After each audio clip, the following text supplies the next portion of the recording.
our lovely players. Before we begin with introductions, I would like to go ahead and let you all know if you are looking for a table, whether that be a new table to join or just to get into D&D in general, please come join us. We have several games that run throughout the week. Our Monday night game, 40K universe style, and then we have our Tuesday night game for those of you who want to be ever so lovely and support us on Patreon at the approved player level. Once a week, my approved players get together and we have a game that is all about them. Some of them more than others, as Serby found out. Anyways, and then Wednesday we have a game DM'd by our lovely Vizier of Homebrew, Tormy. And then Thursday is this game. Friday is a game run by one of our other DMs, Jeb. Set in the same world as this, and most of the time running parallel as far as the timeline is concerned. But enough of that. On to the introductions. We have with us, as always, Mr. Fenris. Say hello, sporting your lovely Haven merch. I love it. Yep. We Hello, have, everybody. of course, the Grand Vizier of Fuckery, the Master of Homebrew, and the God of. Well, you'll find out in the session, I guess. Tormy, hello, sir. Hello. And just in case his is backwards and mine is we're reversed so they can see the Yeah. shirt either way. Yes, there you go. How did you do that? I think my camera is mirrored. Yeah, set up in a different thing. Anyway, I'm seeing both of them the same. On my end, at least. Sit back, take a look again. Yeah. Yeah, they're the same. yeah. I'm seeing it as mirrored. Oh, I'm not. Yeah, mine's backwards. no, it's not. Oh, Weird. I'm Always seeing mine y'all. backwards too. Camera illusions aside, we have, of course, the lovely investigator extraordinaire who set out and achieved his goal of being the best investigator in the world, playing the lovely Drackery Turler tonight. Serby, hello. Passive investigation of 42. Obligatory statement inserted. Got it. And we have the goddess of petulance herself, the one player we have put through so much just excuse me, family trauma. Dutchy, how That's you me. been? All right. I don't know. So, Ask me after you finish whatever's fuckery is going to happen tonight. Again, Just I wait for apologize. 30 seconds. You'll be angry at him. yeah. Oh, yeah. He has left the server. Oh What's that? my. Okay, so let's get into a quick little recap of what has happened so far. We set out from Silvaria all these years ago with a group of intrepid adventurers. One who was led by a very exuberant and enthusiastic cleric. Over the old days. Oh, the old days. She managed to gather a group and take them on an adventure where fuckery was just abound everywhere. They did some things, discovered an order dedicated to the god of creation, Pathos, who this cleric was fervently in love with. And then things started to go south. Fast forward to all of a couple months ago, and she finds out not only did she have a brother who was sent to kill her Trying to by kill her. her father, who she didn't know existed, but was indeed also the son of, well, let's Said God. backtrack. What was the god of or became the god of destruction, and was mind and hell bent on removing his father, who happened to be the god of creation, who then was revealed as the grandfather of our favorite little cleric. All the way to the events of the last session.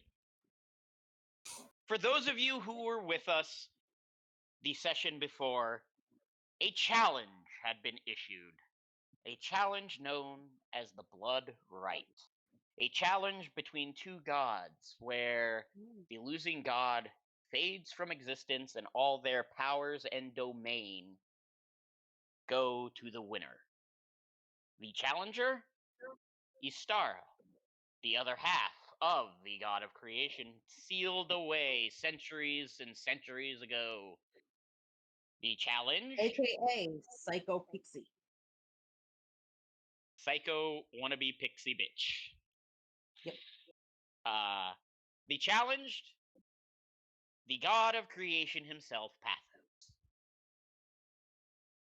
Fast forward to the final battlefield where the challenge was to take place. And here's where the fuckery started. As I introduced last session, that could have been the one to end everything. That fight may not have gone as the party had hoped. Until our Grand Vizier over here decided to give them a fun little hand grenade type deal, reducing both combatants after one member of our party had decided to exercise his right to forcibly substitute for the challenge, and reduced both of them to what was effectively level 1 fighters. The day was won. Thorin was victorious. Unbeknownst to our party, though, there were a few consequences that were not expected. Istara, having taken the final wound, bleeding, golden blood on the ground, simply chuckled and in his face said, I hope you know what you're doing, before fading away. Thorin left with a wound that could not be healed by normal means. Before our party notices anything, Pathos, who was standing on the sidelines, seems to have gone away as well. Nothing but a small bit of blood on the ground where he was standing, and letter appearing to Thorin. Once this letter was opened and read, our party were given a few things. Drackery was given the key to the ruins of Grazdan, located deep in the Orthanc Desert. Our fun little friend Junker discovered that all magic in the world had been taken from everything and centered on him until which time he decided to redistribute it. Thorin, as I said, was given his wound where his arm would never work the same way it did before. And as you were not with us in that session, Dutchy, your gift, Seravine's, has yet to be revealed. But you were not mentioned in this first letter. It was mentioned that a letter of your own, addressed specifically to you, would be left in your newfound office as Grand Master of the Order. And with that recap, let's dive in. It has now been a week. You all have taken the time to recover, to go your separate ways, to do what it is you felt you needed to do. Saravine, we're going to start with you. As you find yourself in your office after everything had gone down, and you finally brought yourself to return. It's exactly as the letter stated. There is your own sealed letter lying in the center of the desk, addressed to Saravine. What do you do? I'm going to open up the letter.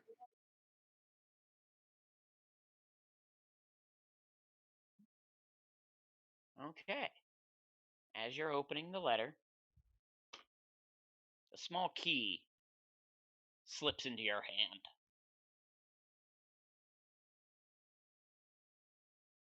And if I can get the damn page to load.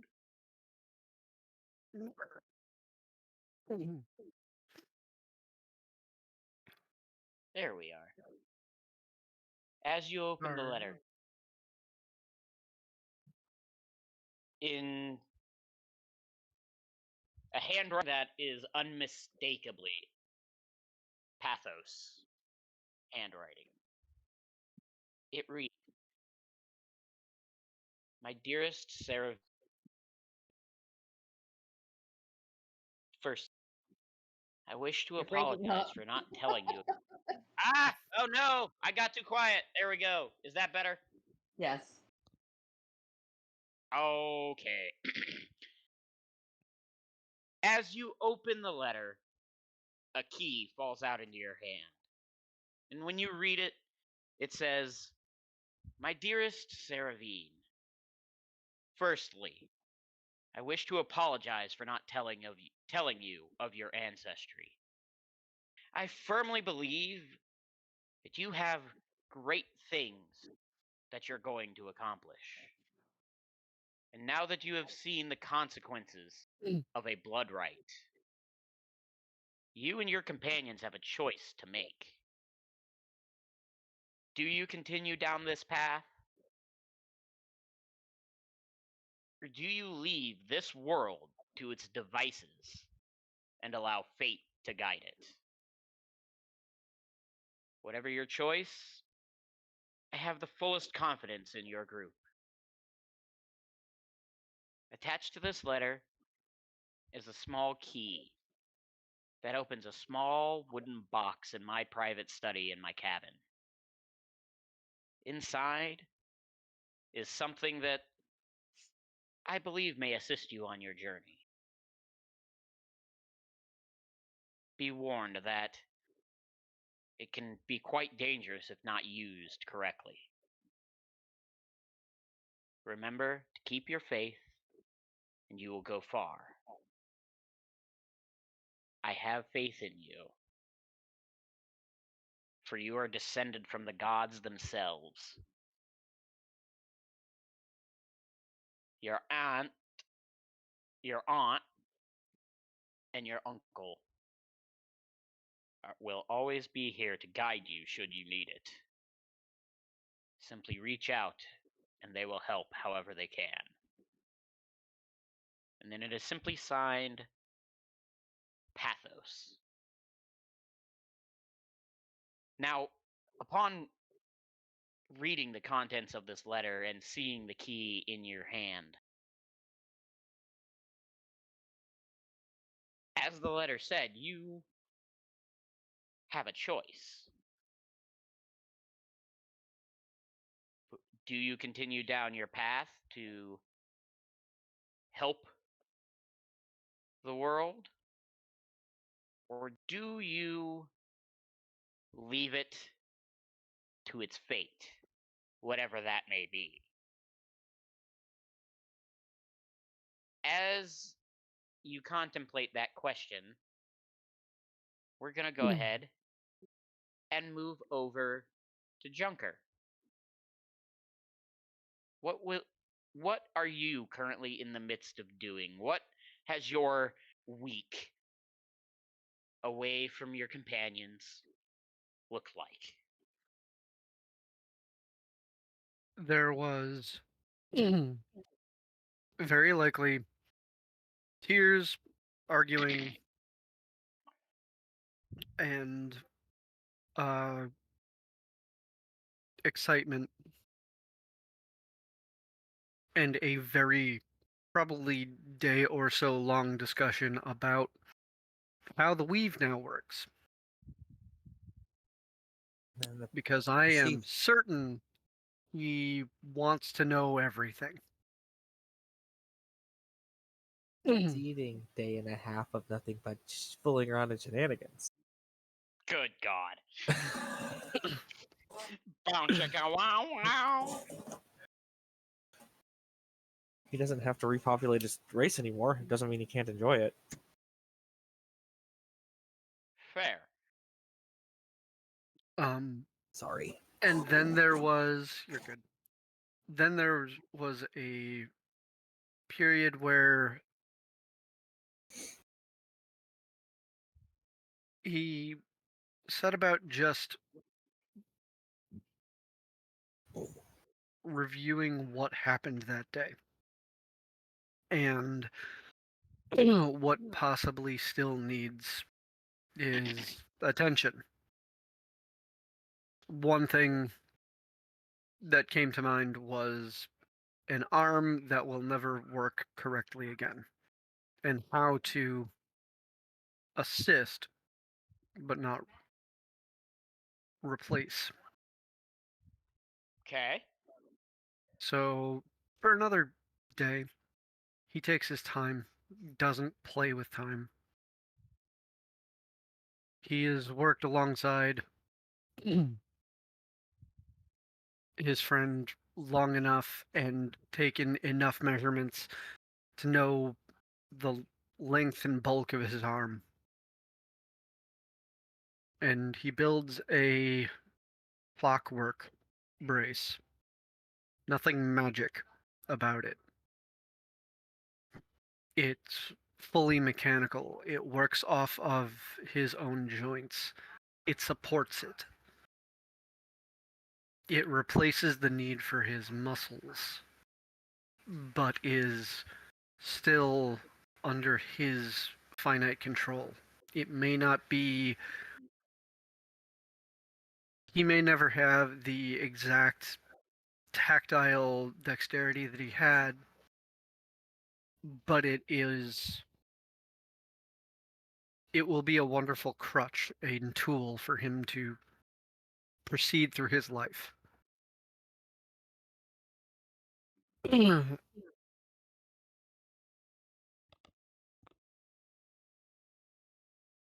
And he starts writing letters. Well, effectively one letter with a different starting paragraph for each, but to the heads most organizations that he respects, and to every friend that he has made along this journey so far. And it is a 6-page document just telling them how the weave was wrong before and how it is now going to work, so that Tyler, they check your can DM. disseminate that. What was that, And Dustin? Check your DM. Oh, I saw it. Okay. and he's going to be, when we come to him, Junker is going to be just kind of sitting at the table that he was sitting at when uh, when he was trying to figure out exactly how to set the weave. Okay. And he's stealing each of these envelopes, and as the wax finishes setting, those envelopes end up disappearing and appearing in the hands of those world leaders, those friends, his family. Okay. Not a word is spoken. He's being slightly mechanical about it right now. And as you are sitting there, writing your letters, going over the events of what has transpired not but a week ago,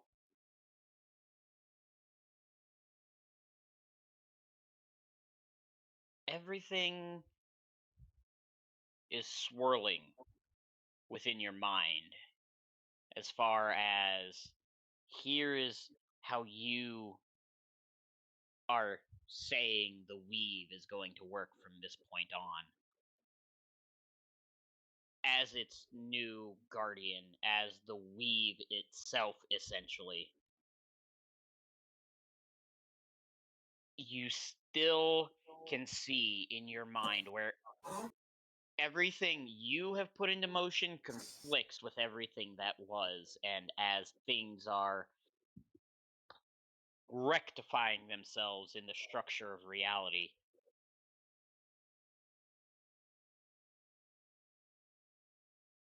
you can't help but see the memories of this past week, of the look on the look on Thorin's face when you presented him with your new creation, of when he slipped it on his arm, a voice kind of just rang out from Mel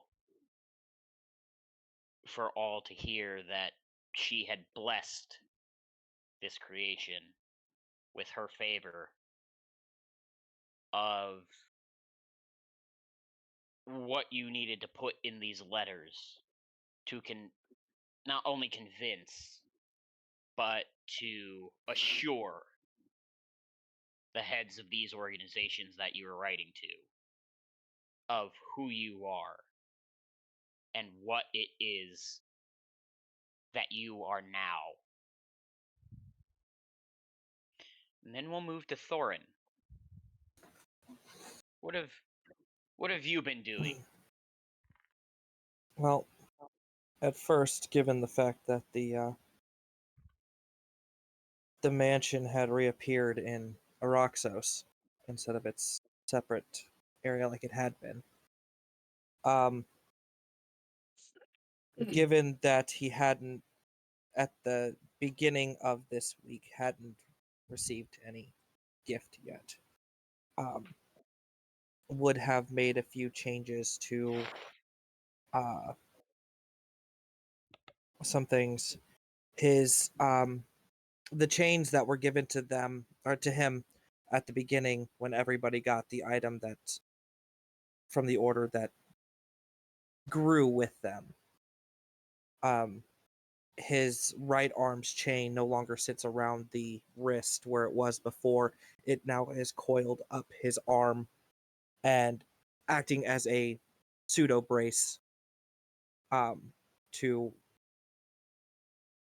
ease the range of motion the ability to use the arm with its limited capabilities at the moment. The What color did you say her armor was? Her armor, gold. It was gold. Yes. On that arm is visible scars that look somewhat fresh from where the regenerative properties of his werewolf form tried to heal but couldn't, and inside of them are flecks of gold from where he shattered the armor to deal the final blow. Those go up most of the entirety of the arm.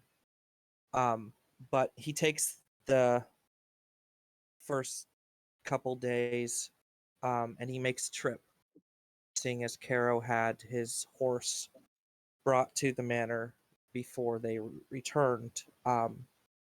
He takes a trip to Shivanti and spends probably 3 days out there explaining everything that happened.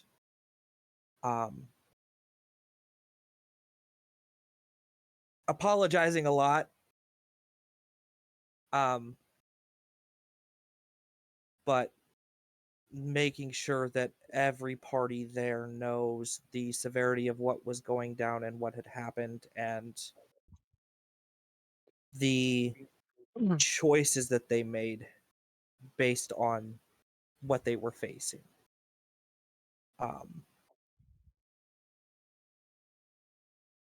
And then about the fourth day would have been when he would have returned to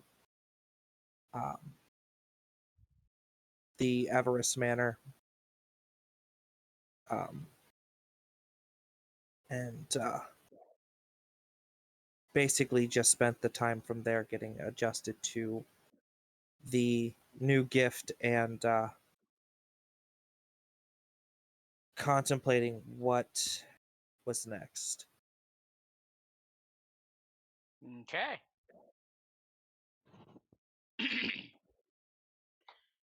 We find you out in the training yard, as you have tended to always do your thinking out there as you're moving, trying to work your arm into at least some usability in fighting and combat.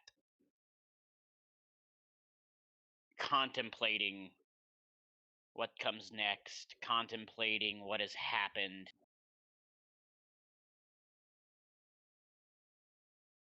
And reflecting on the fact that you may not have received a gift, but with everything that's gone on, that may have been a good thing. As we switch views from Thorin, we go to Drackery. You've had a week. What have you been doing? I went to Dresden and would have started checking out everything there, making sure there were no monsters or anything left inside. As you decided to check out the spoils of your involvement in everything that went down, you arrive to the ruins of Grazdan in the deepest part of the Orthanc Desert. And on the outside, it looks like just a shell with two heavy doors and an archway being the only thing standing to remain of the front ethos of the the building itself. As you approach, the key that you are given begins to glow hot. Not hot enough to burn you or cause any pain, but hot enough to say, this is where I'm meant to be. This is my home. And as you unlock the door and they swing open, it opens into a grand hallway, opulent and sparkling with marble and sconces all alit, all aflame, lighting the entire room, immaculately clean. And That standing is there, not what I expected. and standing there at the end of the hallway is a gentleman in a three-piece suit. It's the intern, isn't it? You didn't get sent to hell. You got sent to go work for Drackery. No, it's and looking at him, you can tell he's not a threat. He looks to be there to assist you. And as you're looking him up and down, you see that he's about a 6'8" elf with tawny brown hair pulled up into a ponytail, white gloves, and green, like forest green eyes. Simply one As- hell of a butler. Don't And ruin you my are? fun. Don't ruin my fun. It is not Sebastian. And as you approach him, Drackery, he simply bows and he says, "Greetings. My name is Amos. I have been told to give you the grand tour." Well, lead on then. I honestly And thought you were going to say Inigo Montoya.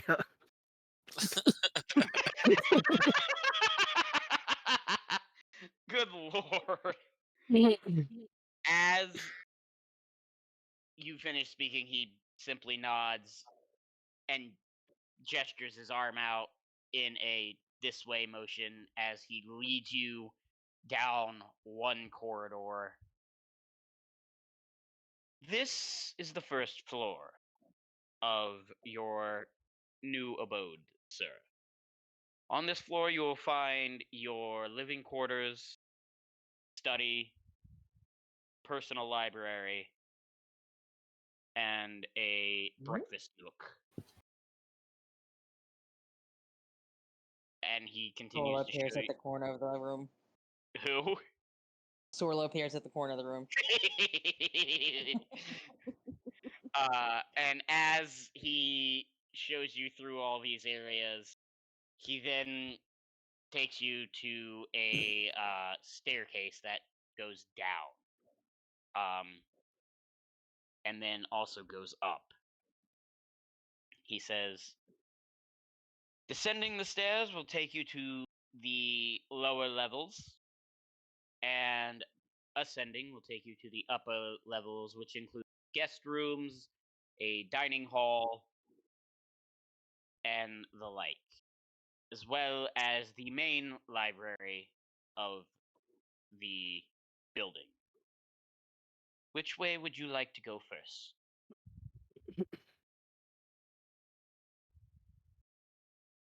What's down? The lower levels. Nothing more than what used to be the dungeon of the abode. As of now, it is currently empty.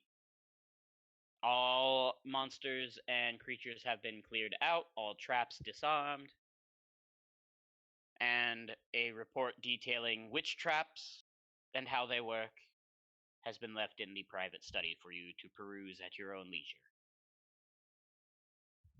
Well, then there's no reason to go down. Let's go up. Very well. He guides you up to the second floor, and the second floor is nothing but guest bedroom. As he's guiding you through, you can tell that the inside occupies its own kind of dimensional space.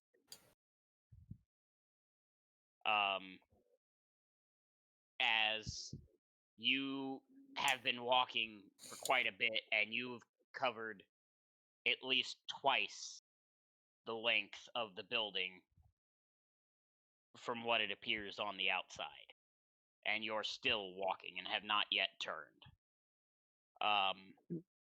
You have inherited the TARDIS. Yep, pretty much. After he shows you all those rooms, and they're all well furnished, king size bed, king 4-poster bed, tables, things like that. He takes you up to the next floor. This is the dining hall.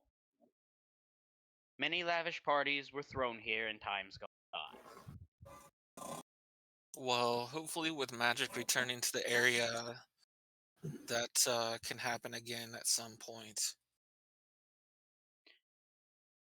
That would be quite fortuitous, sir. And as he's showing you the dining room, you see a table at least 100 feet long, sitting in the center, chairs lining the entire thing, crystal chandeliers, magnificent carpets, and then a center staircase that goes up on both sides, leading to a separate room. And as he leads you up, and he tells you, and up here we have the entrance hall, or the entrance room for the dining hall. The doors are keyed to a way that this is the first room any visitors enter, if that is what the owner wishes to happen. From here, and he takes you up one more flight of stairs, and he takes you to, this is our recreation area. And as soon as you cross through the threshold, you are no longer in a building. You see a lavish and lush You see a lavish forest. lush. Yes, you see a lush forest surrounding you, as there is a spring at the very end of you, about 20 feet ahead of you, big enough to hold at least 6 people comfortably. And it's, you can see the steam rising off of it. He says, and as I said, this is our recreation area, your personal hot spring, the forest around for relaxation. However, you may change it to any scenery you wish. You simply have to will it to be so, and the house will do the rest. And that is the tour, sir. Is there anything else I can do for you before I depart?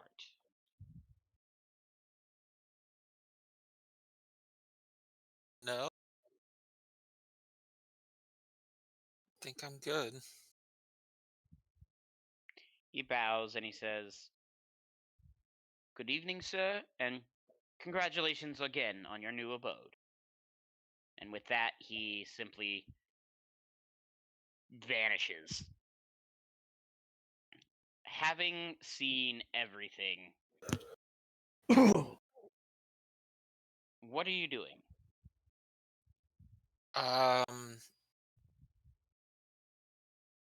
He would check out the personal library first. As you head back down to your private study in your personal library, you walk in and it's a simple shelf of books. Most of them on things like history and the study of necromancy and reviving the dead. Things not seen in thousands of years. Books that no one thought still existed.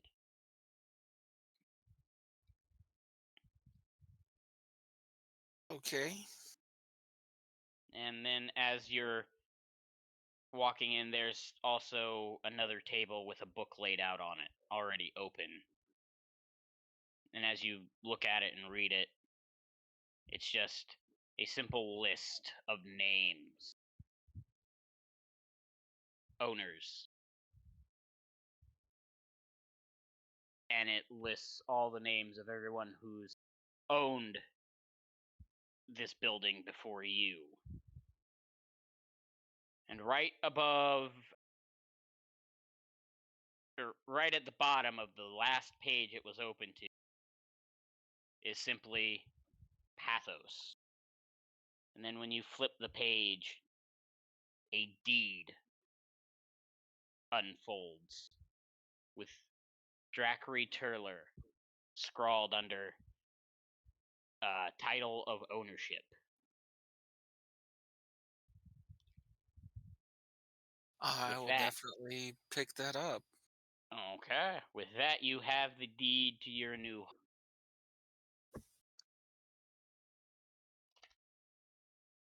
And you spend the next couple days going over your things, the report for all the traps that are located in the dungeon below, all the books you now have,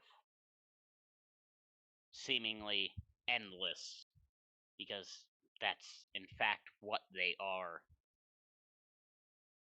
And as you're going over everything, you can't help but think there's no way that this place, with how it is now, could have been this way in the past and no one have known about it.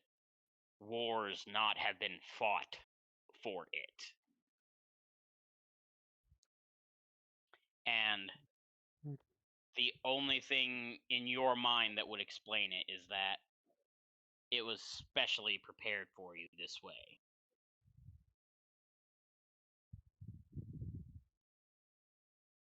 What else are you doing?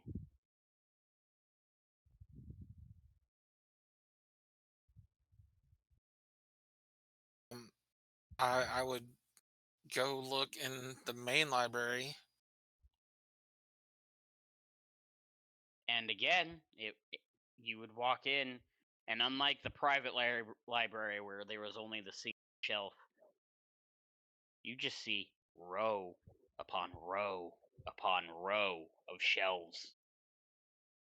Books as far as the eye can see. And then as you're looking, you hear a slight little rumble and notice that the shelf closest to you slides down as another shelf magically takes its place and starts filling in with books.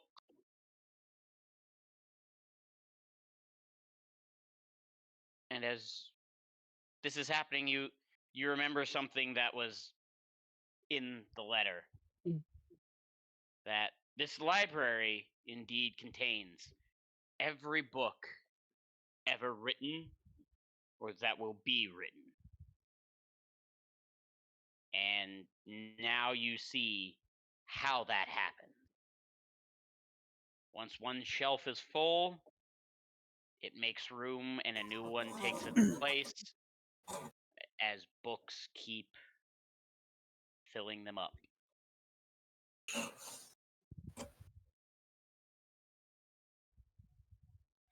So,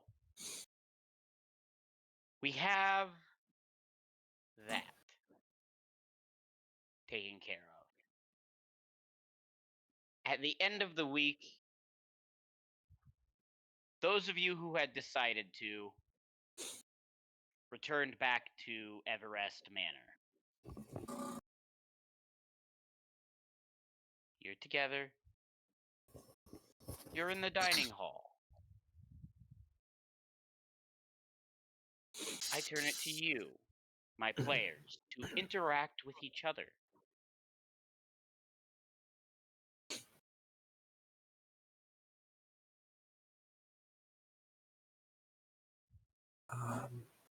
Check. Would Seraphine have had a chance to go check the drawer?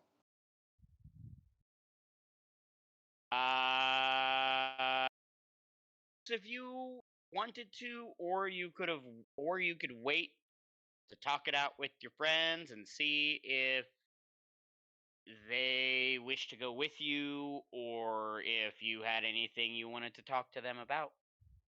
Isn't it on Pathos' island? You are correct. It is.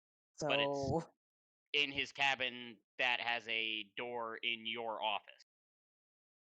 right, but would the rest of them have been allowed on his island? Because isn't that by his invite only? Technically, but he's not around anyone, and you have the door, so you kind of get that permission yourself to take whoever it is. Because the thought behind it is, you're not gonna let just any old person into your personal space, unless you wanted to, poke them with the pokey stick, I guess. Works every time.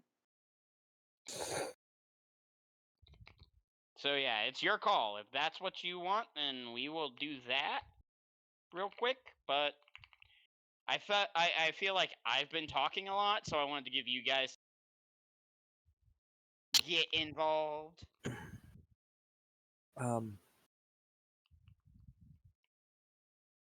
I would say she would probably go and check out what was left, and then once she had whatever it was, she'd probably discuss it with the group.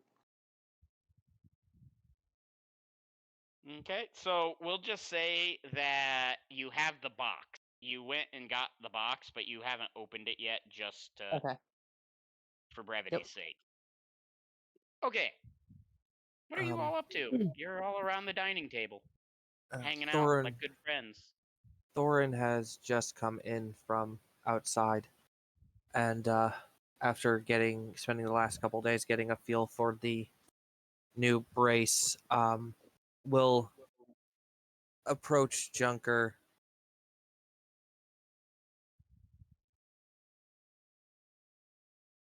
This is about as good as it could get with the support. About as good as having the arm as it was, but I appreciate it. Hear it. May I request a modification? Hey?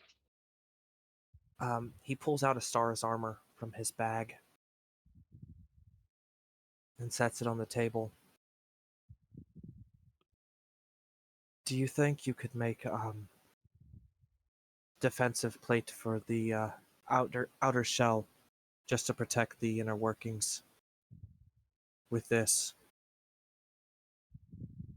They'll have to be removable so that we can maintain the gears, but we That's can fine. do that. I just I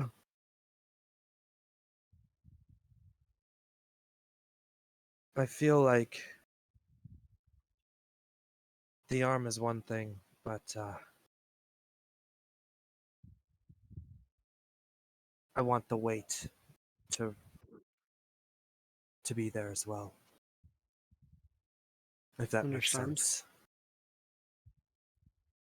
I can understand it. We all have new weight on our shoulders. Mm, that we do. But it's not something you have to do right away. Just something I wanted to bring up. So I leave this in your care to handle at your leisure. He just kind of opens his uh his coat and slides the armor into the coat. You know I'm good for my word. Yeah. It'll get done. I've never doubted you. Not once. I don't think I've actually doubted anybody in the group. But Seraphine just kind of tilts her head a little, like, to you didn't really you, have anyone that was sent to kill you, so that's fine. That's fair. I mean, technically, you three are really the main ones I've been traveling with for the most part. The others just kind of show up when they want to. So, as of right now, Sorry. that extends to you three, mainly.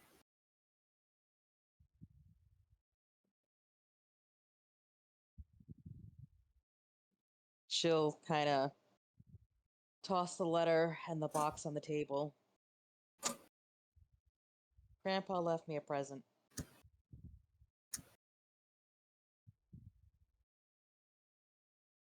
I haven't opened it yet. Well, perhaps. Leave. The word I'm looking for is congratulations. Yeah. Congratulations.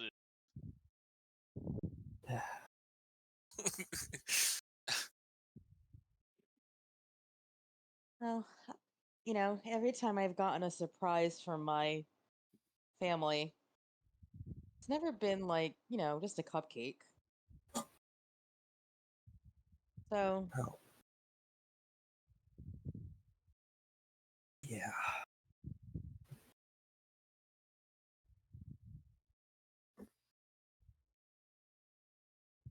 the fact that he told me I had a choice to make of whether I would continue to serve people or decide to let it be. I'm a cleric. It's always been in my nature, in my DNA, I guess, really in my DNA, to not be hands off. I don't think I can be hands off. I'm built to help. I know the feeling.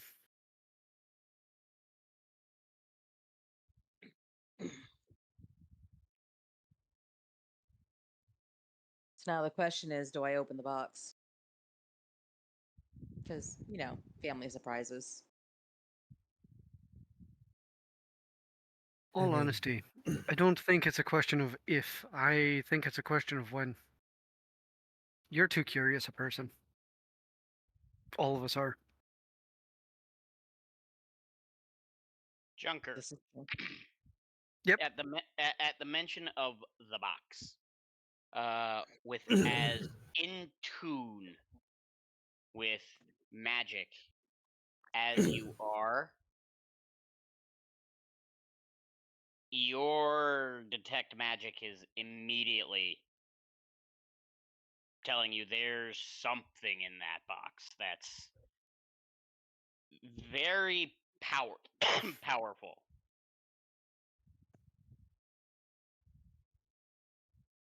You don't know exactly what it is, but it's a very high concentration of magic.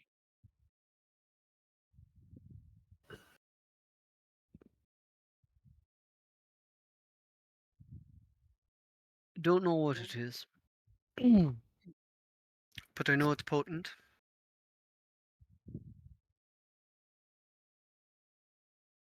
Potent on a level that everything that we've seen before has its own scale. This is a different scale.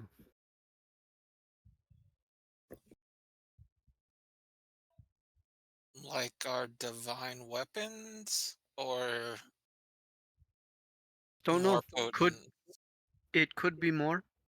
It could be shielded by the books. She's gonna reach into her bag and pull out the pokey stick and flip the lid. The lid opens, and inside sits a single excuse me, a single card face down. Oh god. She'll pick It's up a the card. joker. It's the motherfucking queen. No. When you pick it up, you can feel its magic. And you turn it over and you look at it, and it's a picture of 3 women. One looking very young, one looking like an adult, and the other looking elderly. Other The than that, smile that Formy has on his face right now tells me he already knows what it is. Pathos used to be a woman. but Oh. other than that, there's no description of the card.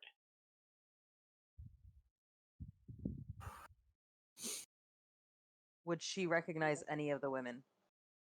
Nope.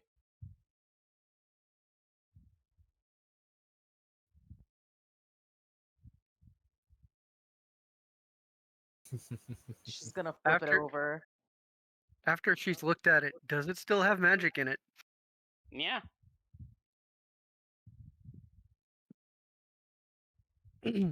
It's completely possible with you that things happened and we weren't notified by an action until later. So Like Tuesday.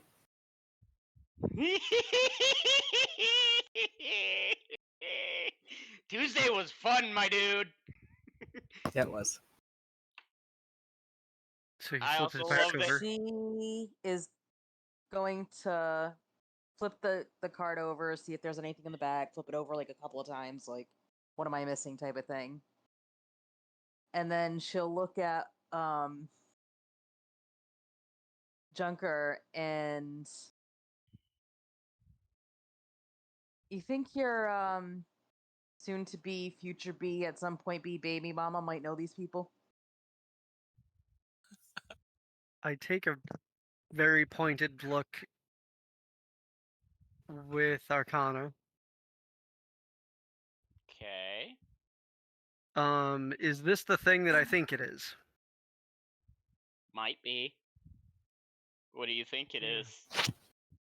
Gonna message you real quick. Okay. Where the hell are you in this list? There you are.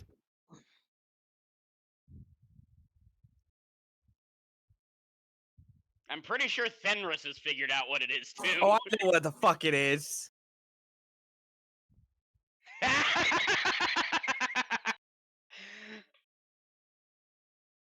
Yeah. Yeah, you're Close, but not spot on. That's part of it. The first half or the second half of that comment? Both of them, but there's a little extra. Okay. So there's an old, very old legend I remember about the maiden, the matron, and the crone. Oh, I don't like crones. Not hag.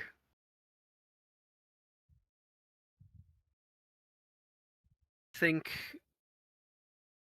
closer to the the child, the mother, and the grandmother. Seeing time and experience in different ways.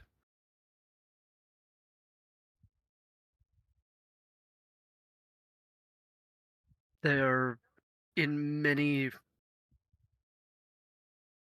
different cultures that I've read through.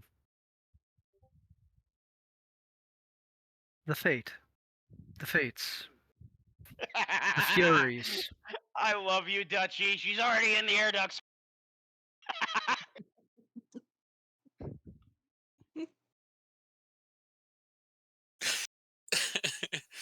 and not only that, I'm pretty sure you just got assigned your portfolio, your purview. I'm the new Fates. Goddess of? I can't be 100% sure, but She's gonna kind of like flop back against her chair. Why can't my family just be clear? Like instructions. Anybody ever bake a cookie? They give you step by steps. Can I have step by step? As you're looking at this card, Saravine, you happen to glance down, and there is a small note in the bottom of the box. And you pick it up. and says no. It does now. Reheat oven too. You pick it up and you read it, and it simply says, "The power of the fate is a tricky one.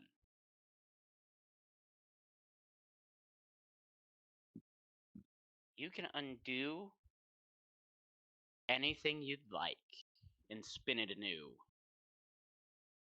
Reality is but a plaything. But be warned. This power is only in your possession so long as this card is. Should you choose to exercise it, or should you choose to hide it away? The choice is yours." Duchy, you can add to your sheet that you now hold the card of the fates from the Yep. deck of many things to your sheet.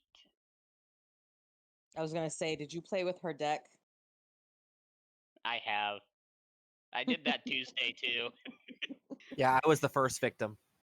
Fenris cursed me out like crazy. But hey, you got a good card. I did. Yep. I'm not complaining. I got lucky.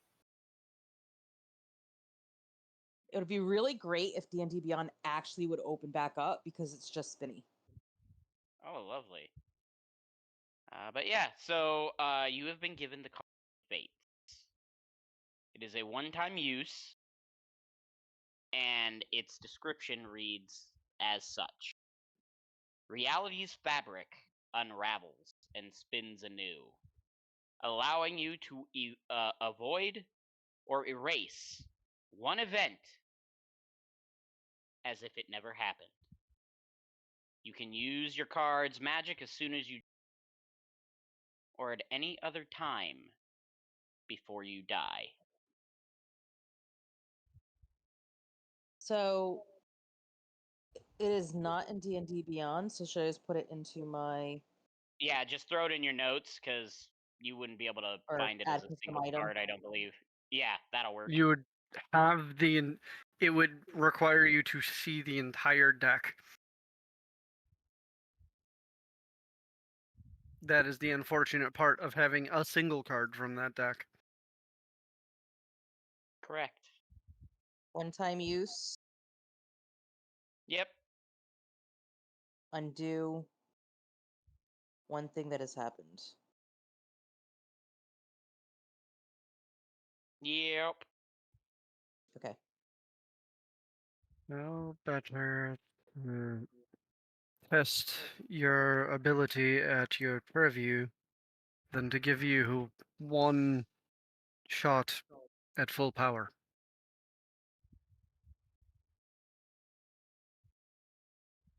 I don't think he realizes how petty I can be.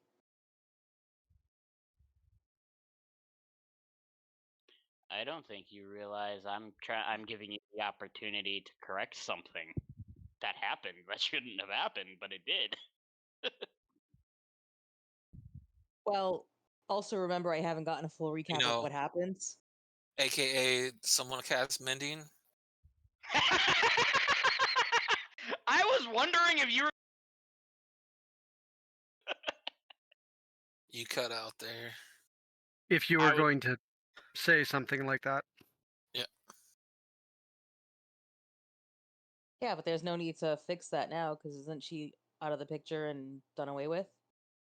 Yeah. So essentially, the entire recap of that final battle thing was Thorin and Drackery and Junker basically did a pre-combat thing. Junker gave Thorin and decided that Thorin was going to be the one to take on Istara in Pathos's place. Because even if he failed, those of you left would have the brains and the knowledge, the ability to gain the knowledge to correct the issue. So Junker gave Thorin a bomb that essentially made him and Astara both level one fighters, and they fought it out with swords. And upon her critically failing and him critically succeeding on a reaction attack, he struck the final blow, which killed her. And in the same process of killing her, Pathos went away as well. Which technically, if the blood right was held, it shouldn't have happened because Pathos should have gotten all of her power and she would have ceased to exist, but something caused him to blink out of existence as well. But that's what happened. Essentially, him killing Astara removed Pathos from the world as well.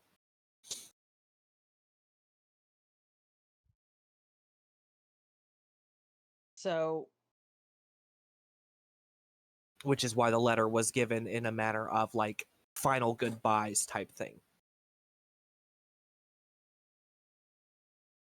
could she bring Pathos back without bringing back a star?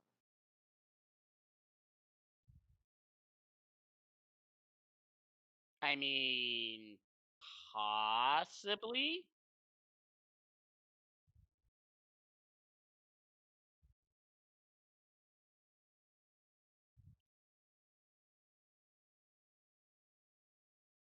But as you guys are conversing about the card that you were given, Thorin, do you still have the letter on you? I think I That had it last. Okay. Well, whoever has the letter, uh, remember there was a small ruby affixed to a wax seal at the bottom of it. Whoever has the letter on their person, that ruby begins to glow. with heat and a bright red light.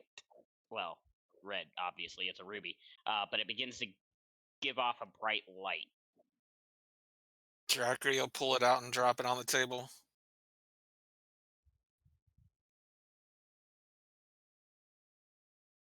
As you put it on the table, begins to pulsate a little. Junker, Yes. as as you are the weave, and with the knowledge Saravine would have of the fact that Pathos is kind of dipped,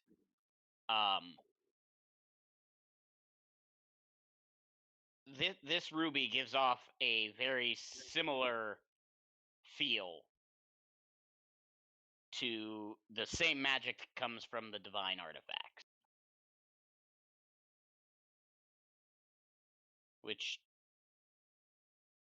I leave to you to make your own conclusions about.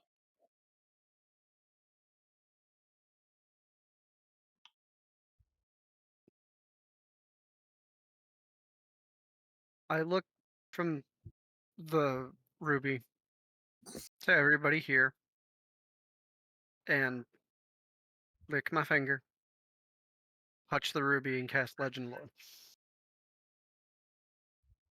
Legend lore? Give me details. I need to know. Oh, okay. Got it. I was like, I don't think I've heard that spell before, but okay. Legend lore is the like the badass It's the version big- of identify. Yeah, Oh, it's the yeah, big brother. It's the big brother to identify. Got it. Okay, give me a moment. Thorin Like, is just sitting look there down at- watching. Look down at Praha, or look down at Thing. Look up. Lick. We don't have. We have time. I'm going to find out. Okay. As you do your thing, information floods into your mind. Most of it revolving around Pathos and his existence, and why once Istara was defeated, so was he. And it plays out a scene in your mind of that day, the fight between Istara and Sardior, and the challenge being issued. And it's the challenge itself.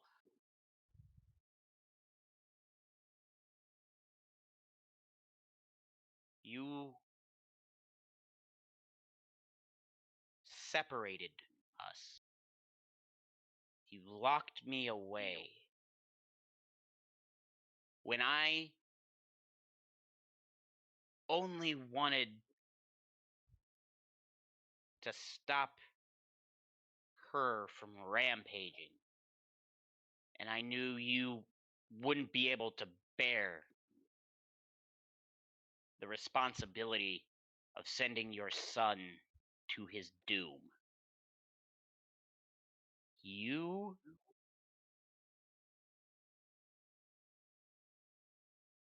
betrayed me.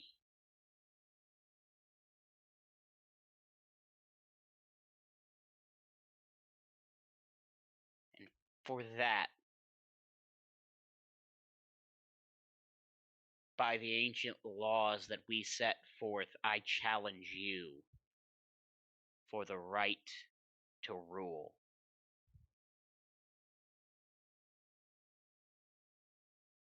One way or another, I will not be going back in that box that you put me away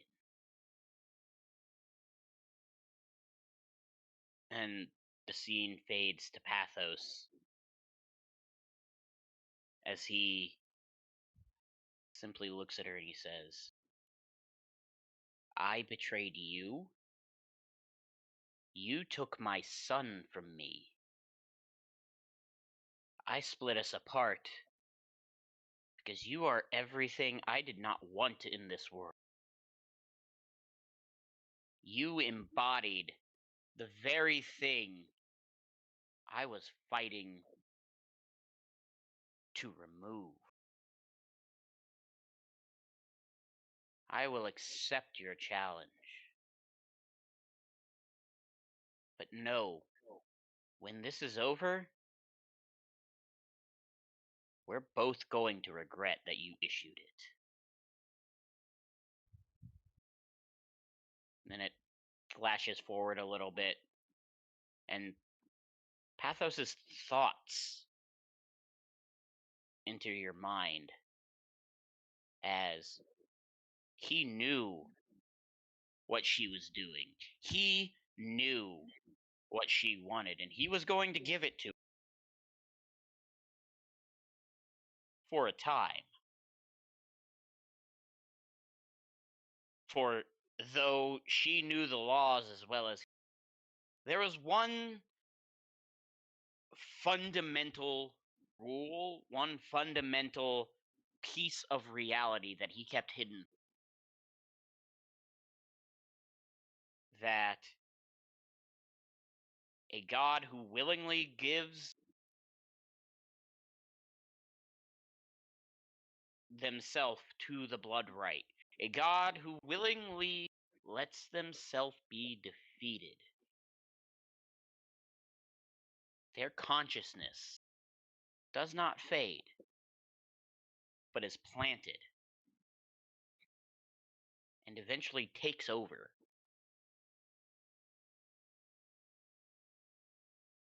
And then the memories flash forward again to Thorin exercising the right of substitution.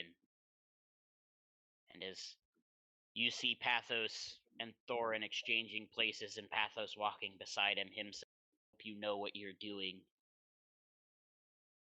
You see Pathos remove the very ruby you're investigating, looking at, from the hilt of his blade and slip it into Thorin's pocket.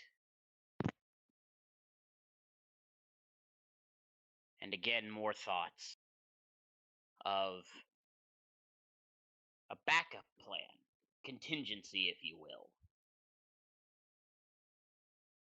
Revealing that should Thorin succeed,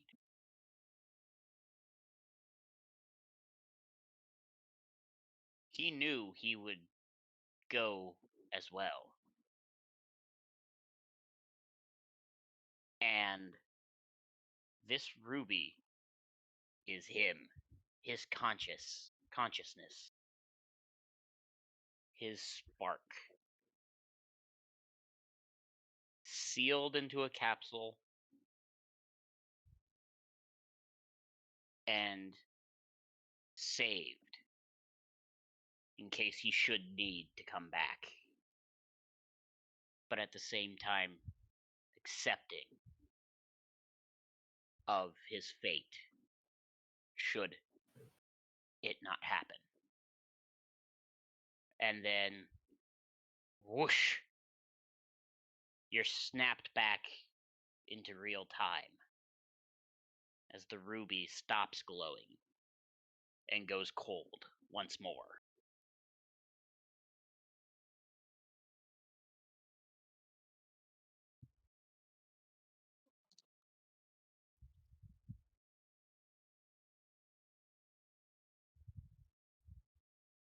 He reaches into his coat. He produces a small box, puts it on the table, winds a crank on the side, and pulls a wire from the other side and puts it into his mouth. And a projection of exactly what what I was just described to me plays forth in front of everybody like a Star Wars hologram. Fair enough.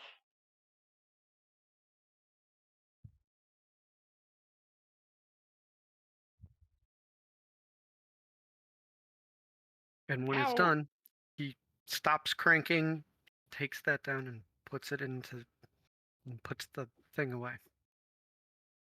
Okay.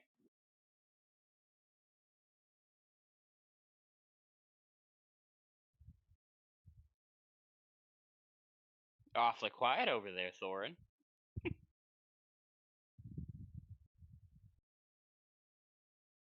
Thinking. Okay. How are you all reacting to that? How what would your characters do?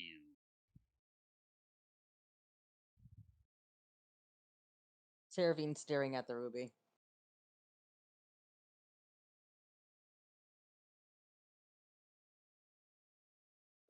Now we have more information than we did 10 minutes ago.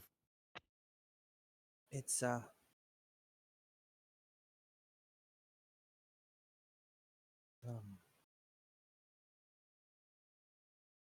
he pauses for a moment as a pain shoots up his arm.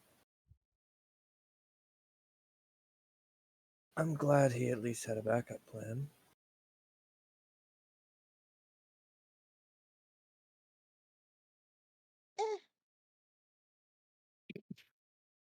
I don't know how much of it's a plan.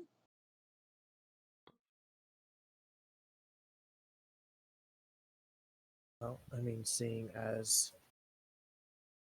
what was just shown, if I was to fail, then you guys would have just had to hold out until he took over her. So, I mean, still leaving a lot of, would have left a lot of weight on those remaining. But, I mean, at least he's not entirely gone. I bet She we can points. find some She more information on it, on what he did, and that's got to be in the library somewhere. she points at the stone. He's a stone.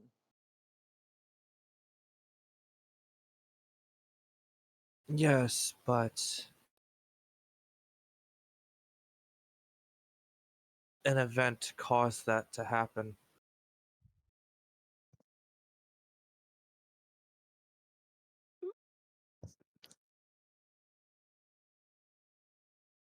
Technically, this was Plan B.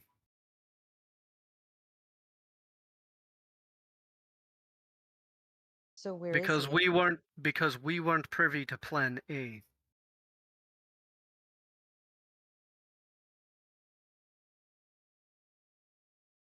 We triggered Plan B. But there's got to be a way to get him out of the stone. Aye, there does. There is. And if it is written somewhere, then it will be in my library. Thorin just kind of points at the card.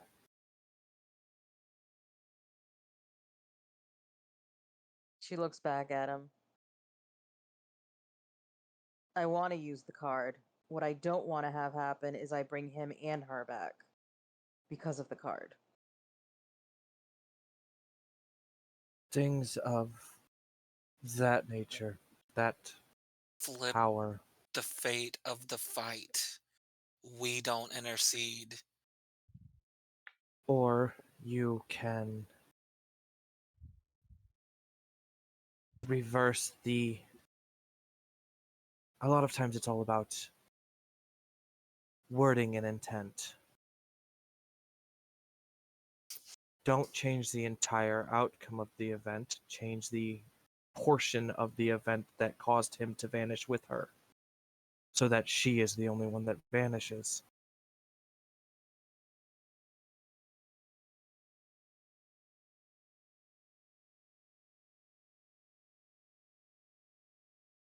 I'm not sure that fully finishes this.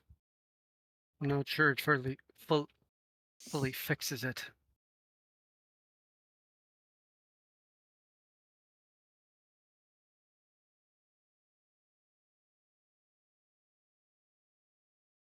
I've seen a lot more unfold in the last week thanks to everything the Weave has seen.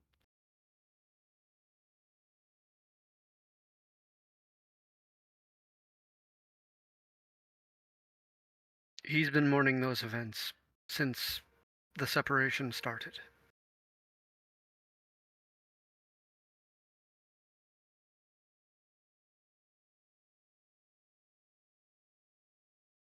Part of the rule that gods were not supposed to intervene was because of that.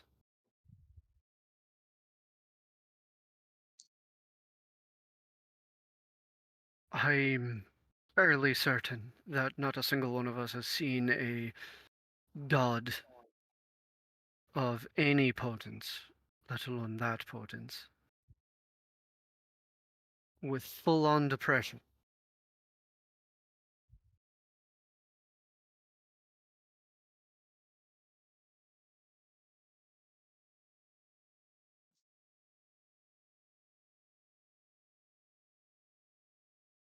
She's just tapping the card at this point, staring at the stone. It's not about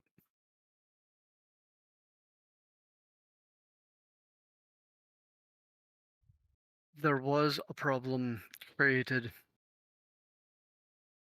when they reverted to full creation. But there is getting rid of everything that she was is not healing the problem.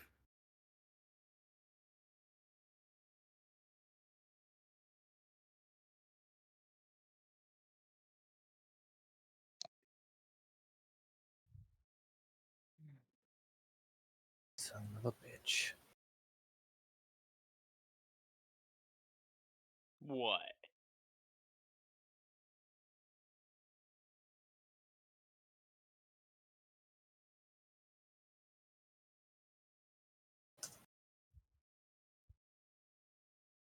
As you all sit there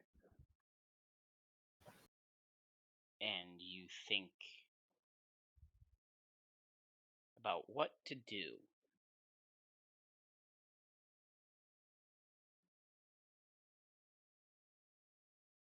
Junker, Mhm.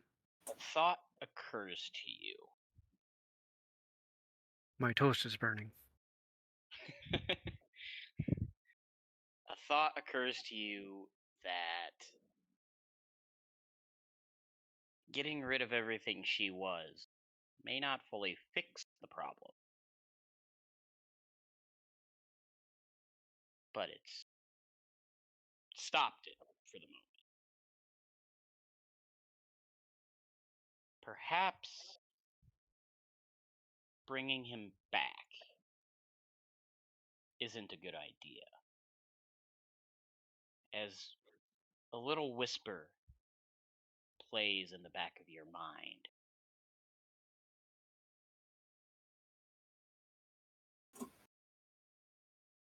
You all can fix this yourself.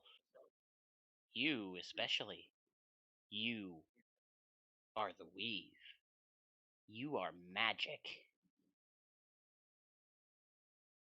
You don't need an oppressive force coming back to control you. You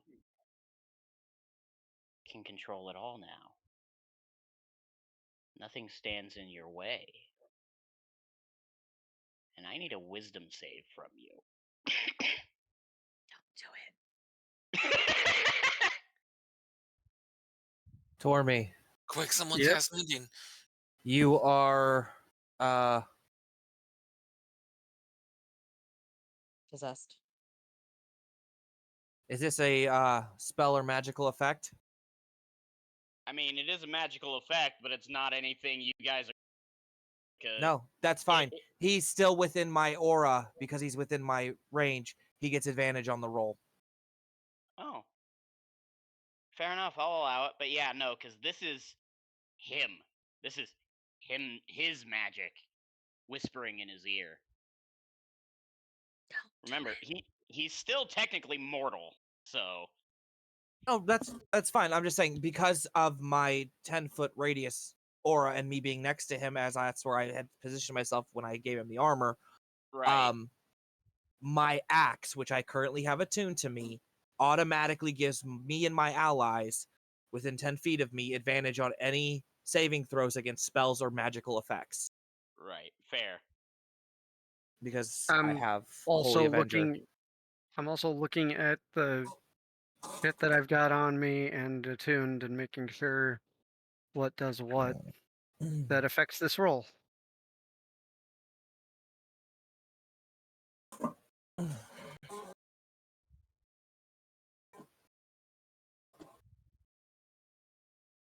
I've got to do that.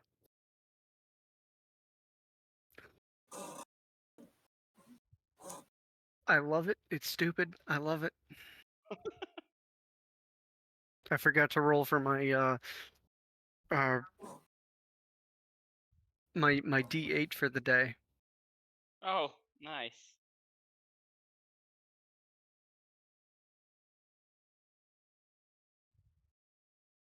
What was your D8 for the day for? For level 15. He ups his proficiency bonus, isn't it? Yep. Ah, okay.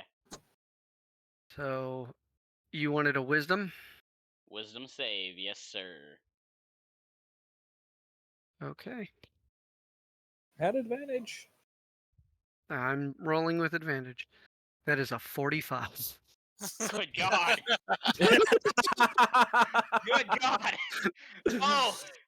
Oh, those numbers. They hurt.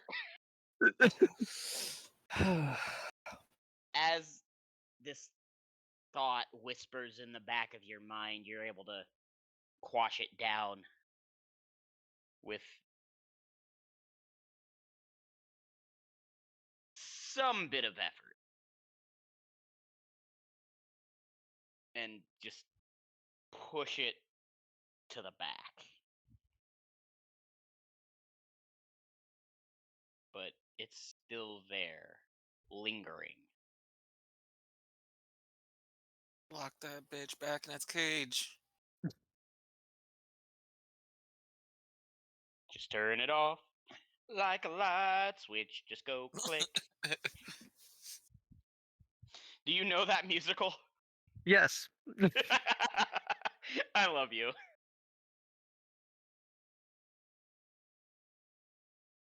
I sing that at work half the time, and people are just looking at me like I'm crazy. I'm like, I what? mean, you are. Well, there's that, but they're like, what are you singing? I'm like, you wouldn't know it.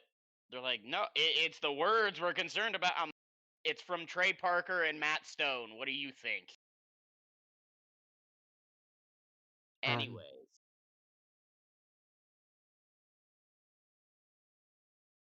Thorin gets Ego Oh. side. He relays. So, I want to point out that the weave itself has an ego, and that's something that I need to figure out. On the other hand, that ego brought this to light, brings up exactly what was said. I'm keeping that on lock for the moment. It has a point, and I am not going to go with the entire I can do it all myself. Anything There's you the, can do, I can do better. I'm I am not I am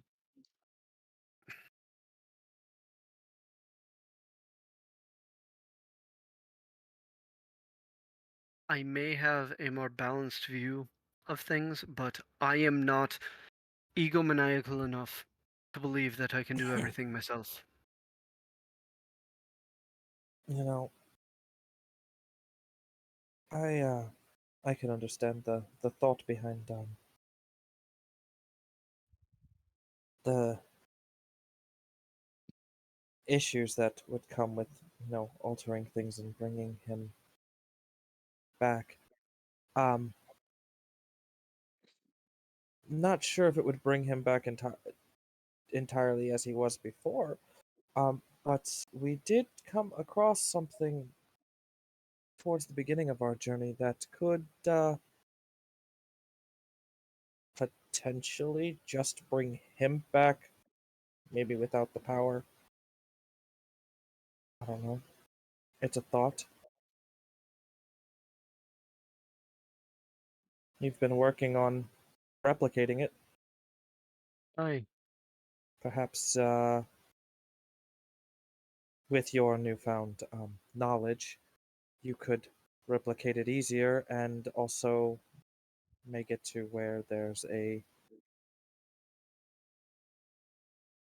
side effect that he doesn't restore his powers. He just comes back as, let's say, mortal, since the baton's already been passed, or should have been passed on. There's that.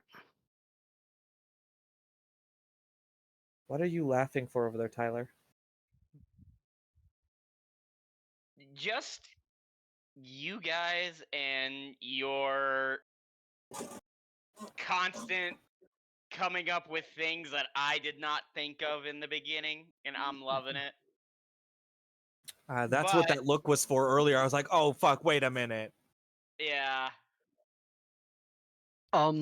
So real quick, wait, go one thing. ahead and give me a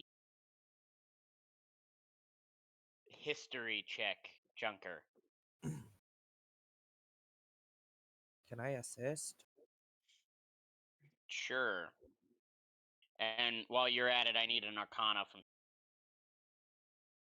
Let's see, if we're doing history, I should assist. That is a 30 for history. Okay. And you needed an arcana as well? From Saravine. Okay. Oh, We hold didn't hear on. the name. Nope. All good. My bad. Arcana. Hold on. I want to do one thing that only slightly hurts me. I would like to Okay. retroactively use one of my flashes of genius to make that 45 into a 50. Okay. Just So you can say you hit 50? because. Yes. I figured. Yeah, that's fine. 26. Okay. You said yours was 30, 26. Excellent. Go ahead and keep going. So.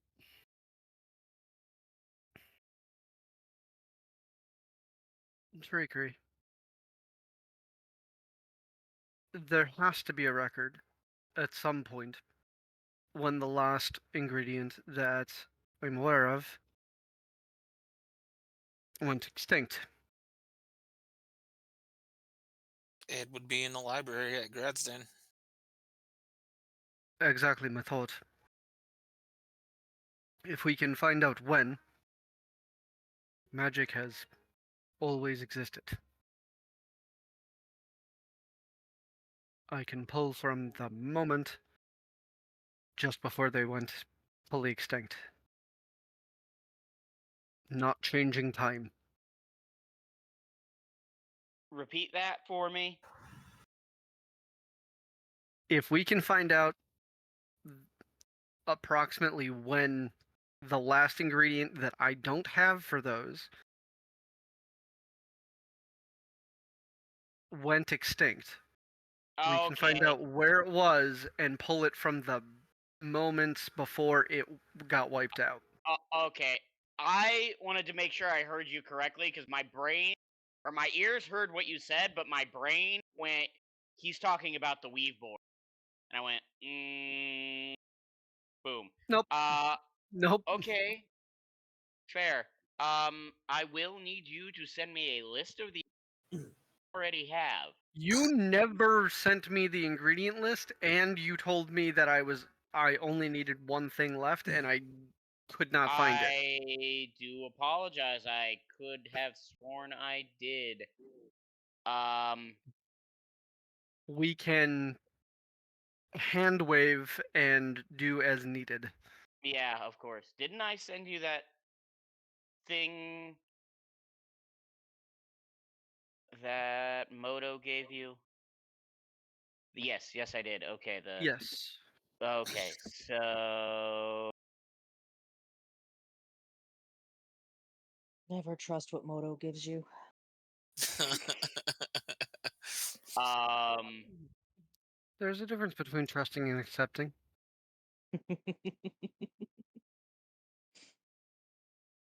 Be afraid. funnily enough, So afraid. all the items she put in that little bag that she gave you, Junker, out of all of them,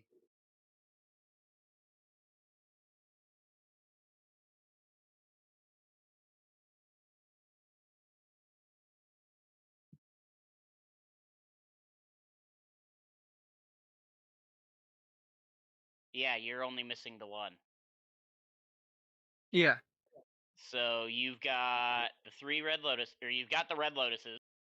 You've got The pathos sand. medical plants, the Yeah. sand, and the soot.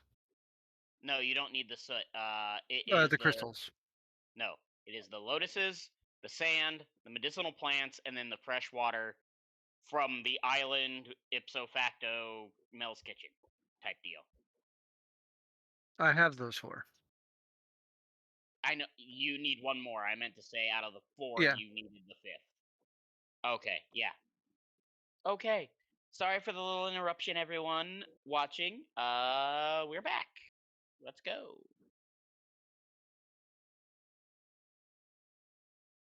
So yeah. So do we want to just go ahead and teleport from here to Gradston? Let's go find out when the last ingredient went out, and let's set this up a different way than even Pathos thought.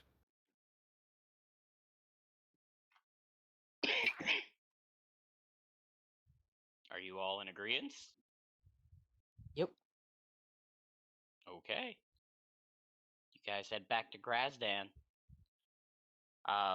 She's gonna put the fate card tucked away safely. Okay. As you all get to Grazdan and head to the library, Drackery, something I did forget to tell you when receiving your tour and everything, you have an innate sense of where any book on any subject you might need is located within the boundaries of your new home. Right back. So you would be able to immediately know where you need to go to find the book that you need. Okay. And just so it's known, Thorn would have closed up the letter with the ruby and put it away safely. Got it.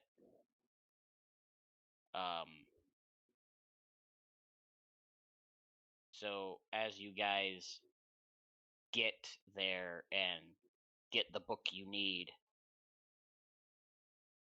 your... Oh, I just realized I did that backwards. I needed Arcana from Junker and History from Cerevi. Okay, so we'll have to wait till...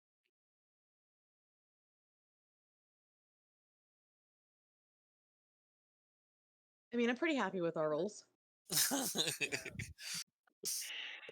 Fair enough. We'll just say I actually think my... Hold on. Yeah, my history and my arcana are the same thing anyway. We'll just go with it then. So as you start pouring through the book, those rolls I had you make, Junker, Yes. the little bit of knowledge that you need as it pertains to Thorin's suggestion, you realize as you're looking over the ingredients,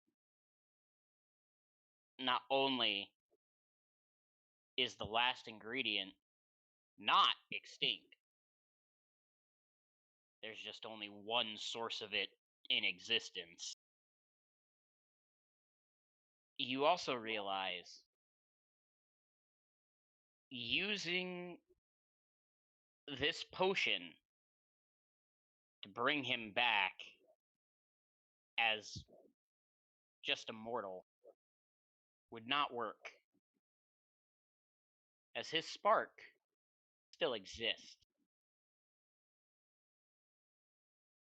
I mean, Seravine's not really looking for just a mortal either. That's her god, that's who she follows. But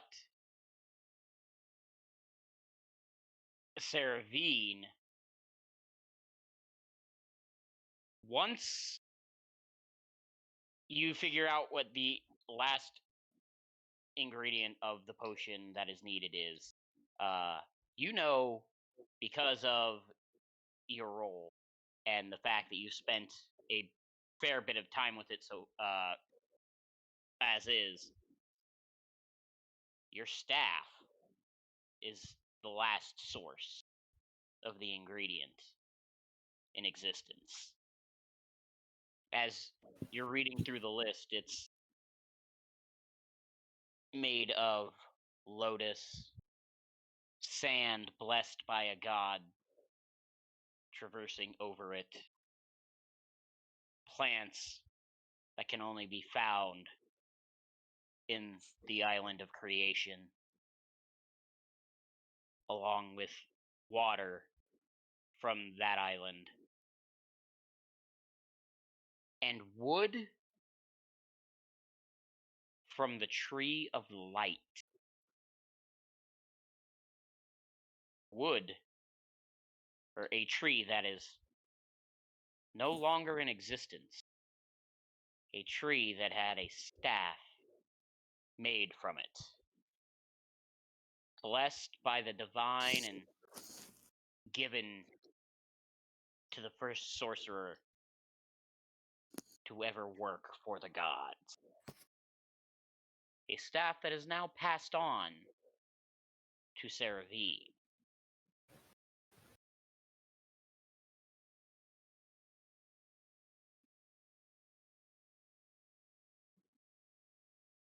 Bitch, we're not burning my staff.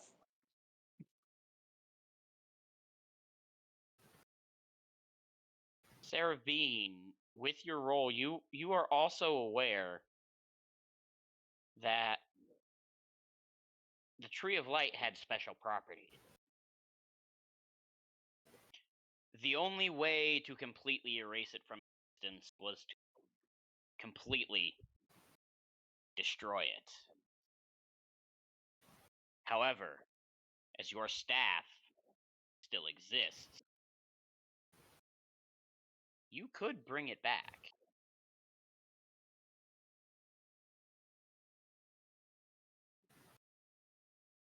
Do I see any instructions on how to bring it back? No. There's a little tag on the bottom, how to wash, though.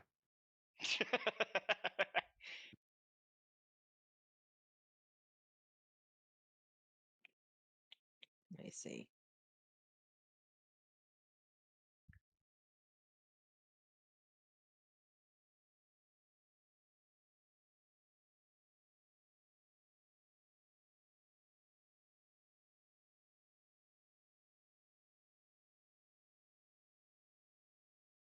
But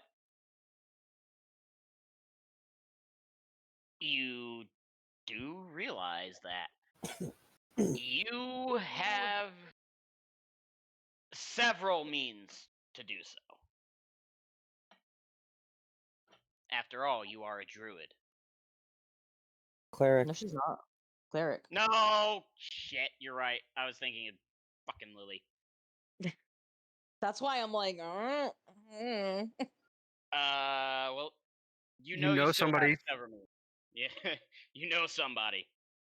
But you have several means. You know several druids. And there's always that little card that you have tucked away.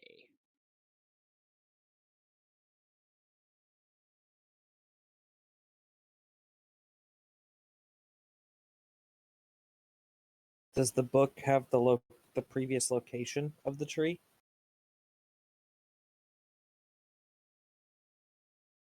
Not this particular book. I want to find the location. All right. I'll start going to where that book is. You bring back a book on the history of Orland as a whole, as a planet, as a world. And when you plop it down, once it leaves your hand, it grows in size to cover about half the table, lengthwise and widthwise.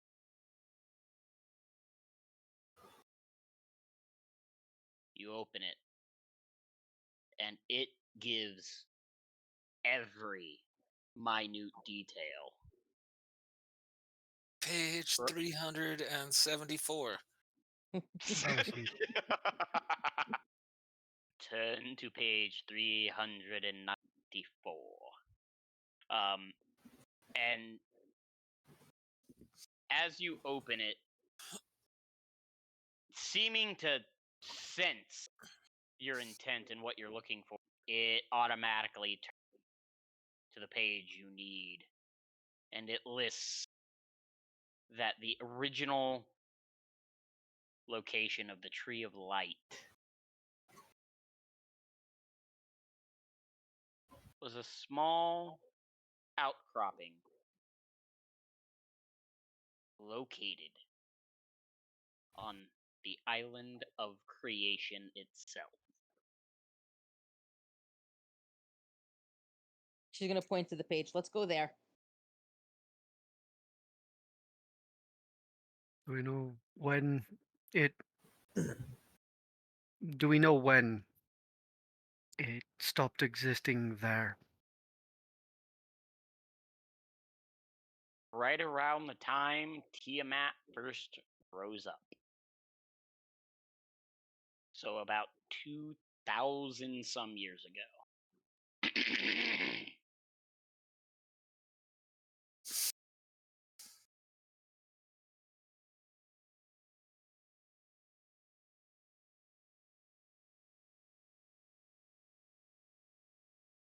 Okay, we've got a couple of things that we can do. They all require us to be there. To be on the island of creation?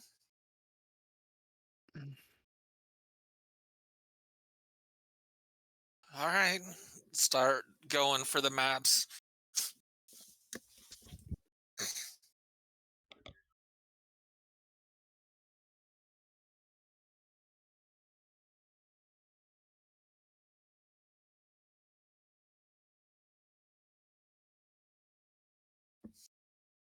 Did we lose Ty? I can get us to the island pretty easily. I just need No, to you get to didn't where lose me. I walked out into the living room or into the kitchen to get a drink, so I cut my mic. Ah, I'm still here. Anyways, go for the maps. Saravine, what were you doing? I just need to get to where the tree is, or was. But you said you can get us to the island? you know where the island already is? You all do. She nods. I have a way there. Okay. That's Well- actually not surprising, actually. Well, and like I said, you all roughly know where it's at. You don't necessarily know how to get there. We just have to get to my office, and then the island, and then we gotta find where the tree was. Does the book that's on the table that shows the location or that tells the location have a map to it? It's on Yeah. that small outcropping. Okay. North, south, east, or west of the island. No, it's on the island. Yeah. What side Yeah, of the Different island? side. I'll pull out my forgery kit and just scratch the map on a piece of parchment, so we have the actual map with us. Okay. As you do, it then disappears. Like the ink just disappears into the paper.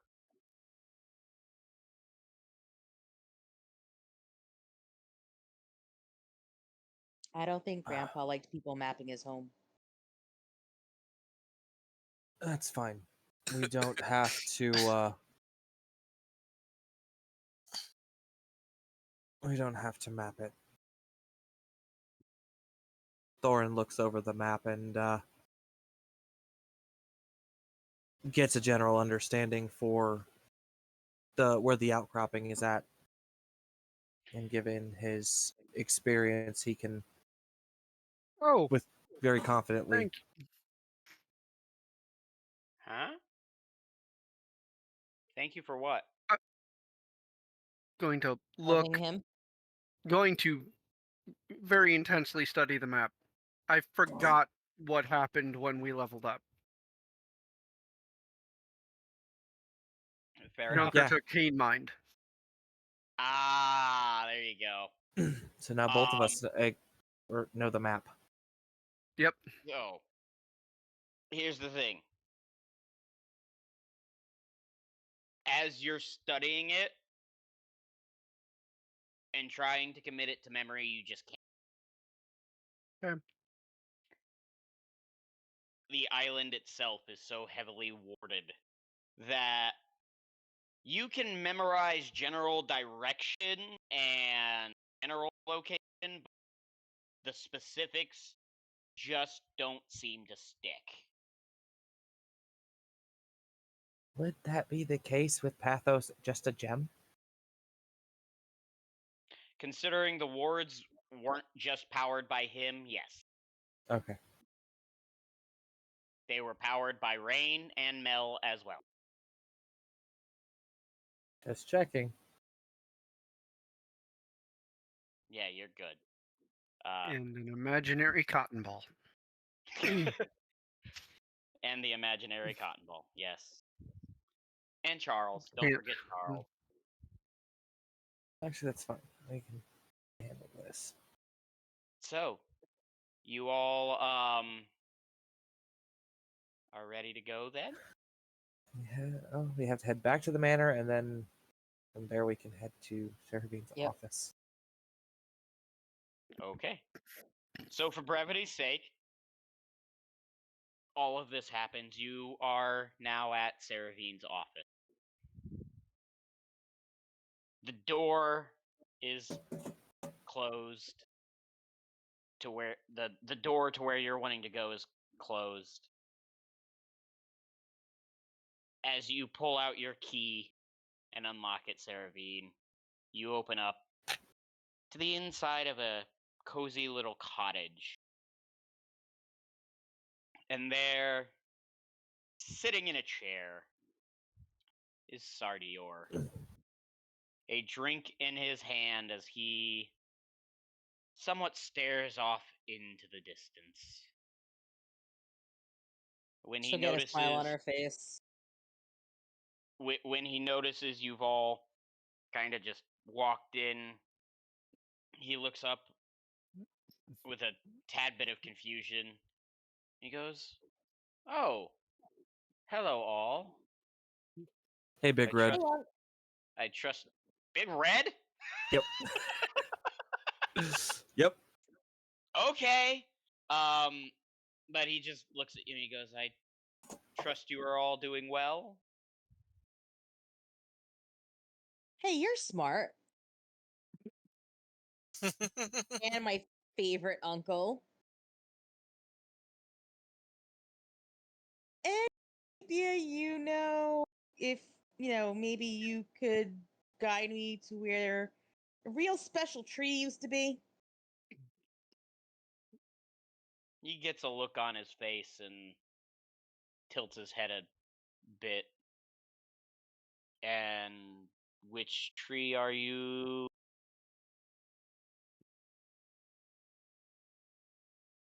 She pulls out the staff. This one. His eyes just go wide for a moment. Oh. And what do you need of the Tree of Light? My sister saw that it no longer existed. However, Yeah. looking at your staff closely now, I can see that part of it survived.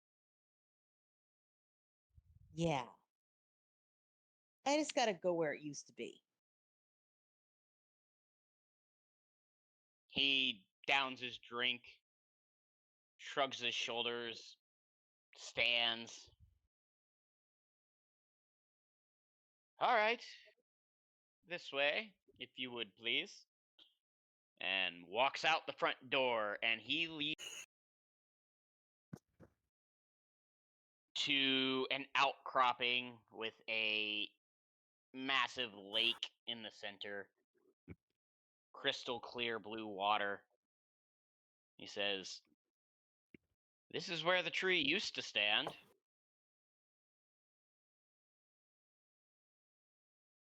Where? Right here, where the lake is. I'm assuming that when the tree was destroyed, there was a crater created, and the lake is the water that filled it in. Correct.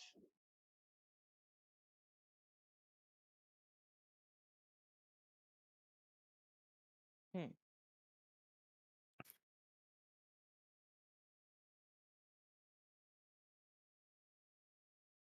Thorin just kind of looks to Junker.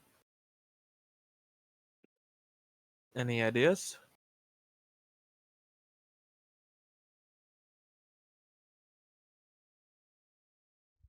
How That's a deep is few. the lake? That's one of them.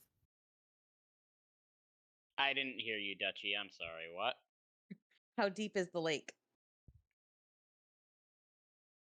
Sardior just looks at you and goes, "Deep enough to hold me and my full dragon force."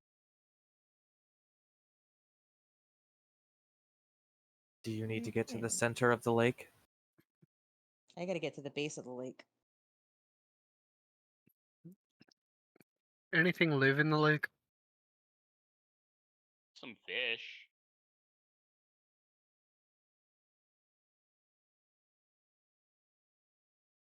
None of them are dangerous. Eh? Trout. Salmon. I believe I saw a catfish in there at one point. When I was reborn, this is the lake that housed me until I had regained strength. Anything that was dangerous in there is long gone. I can get you above the center of the lake. I can't do anything to get you below it. I'm gonna use the staff and cast control water and split the lake completely in half until the base of the water where the tree once was is completely exposed. That'll do it though. That it will. Okay. Sardior just looks at you and he goes, "That's one way to do it." She smiles I think it would have been and a lot more fun. starts think it walking towards the spot where the tree once was. Let me know when I reach it. Thorin looks to Sardior. I think it would have been funnier to have you do a cannonball in your full dragon form. Nah, I need it open longer than that. I mean, you're talking a mountain falling into a lake. I'm pretty sure all the would've- water would have been gone. Yeah, that and everyone within, a fair bit of distance would have just been completely drenched. But yeah. Sardior lets out a belly laugh and then just smiles wryly and looks down and he says, "All right, keep walking for about 5 more feet and you're there."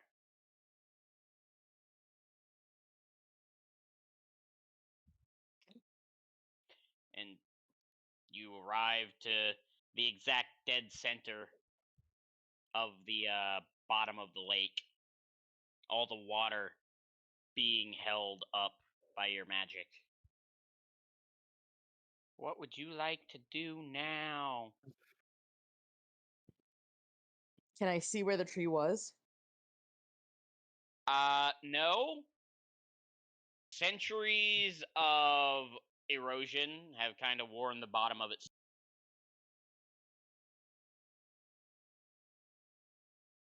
I am gonna sense around to see if I can feel for where the tree was. Like if there's any, like I'm gonna be moving things around. I'm gonna be trying to search out.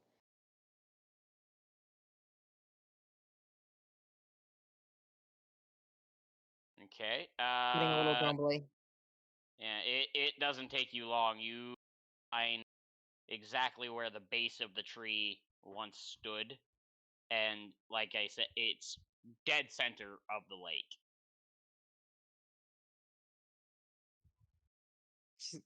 Get a little smile. Found it. And then I will put the staff right to where it was. Take a deep breath, hold it, and cast mending.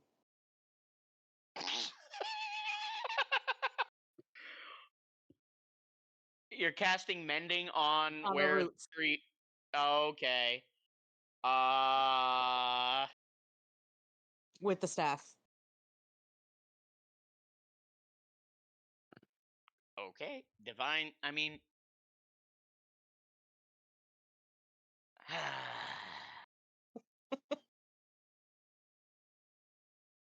The roots don't technically exist anymore. So. You're doing what I kind of wanted you to do, so it's working, but at the same time, I'm roundabout way. You plant the staff, and as soon as the staff touches the soil, the lake bed reacts, and all the water that the magic was holding back starts to flood back down into the basin. But as it's doing that, where the spot where you're standing starts building and rising up as the earth itself wraps around the base of your staff and roots start to climb up, wrapping it completely and anchoring it in place. And at the top of Hey. I didn't say I was giving up the staff. At the top of the staff, where the crystal that is embedded into the intricate knotwork starts to glow, and the barren earth becomes flush with grass and greenery. And from where you're standing, a small little beam of light, similar to the sunlight spell, shoots from your staff to a point about 3 feet in front of you. And a small tree starts to grow. After about 2 minutes, the earth recedes back down, releasing your staff. And 3 feet in front of you stands a small, not necessarily sapling, tree. About 4 inches around, 4 foot tall. And it lets off a bit of a shine. And you all just hear Sardior behind you kind of. And he goes, "Good to see that tree again. Been about 2,000 years. She gives him a little smile. Amazing what mending can do. May I ask what you plan to do with it now that it's back?" Points at Junker. That's on him. Need some of its bark. I see. And he just looks at you and then stops and he says, "What are you up to?" Little bit of very old fuckery. We're really good at that. Not necessarily the very old thing, but the fuckery thing. He just chuckles, shakes his head, and he says, "I'll leave you to it." And he walks back to the cabin. She's gonna point at him. Still my favorite uncle.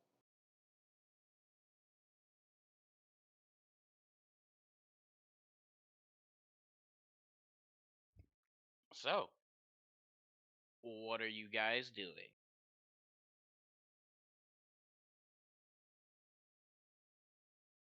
Well, she's gonna walk back so that, if the lake does come back, she's not flooded.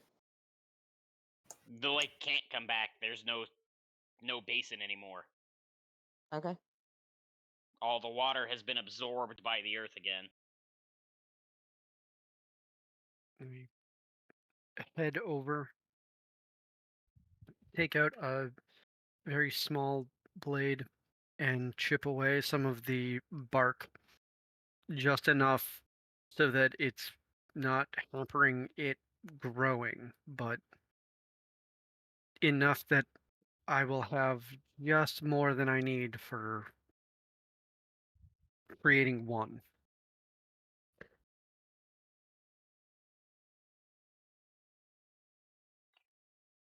Okay. When he's done taking what he needs, I'll cast mending again. As you shave the bark you need off, you get enough for about 4 potions. We're going to start with one. We'll see if we need the others.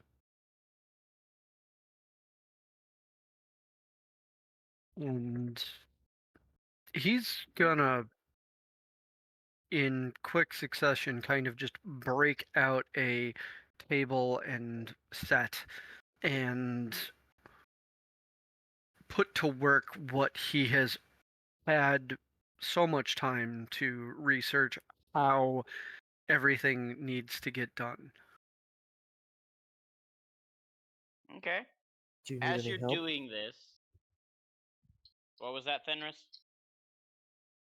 Thorin just kind of looks over at him as he's doing this, and do you need an extra pair of hands?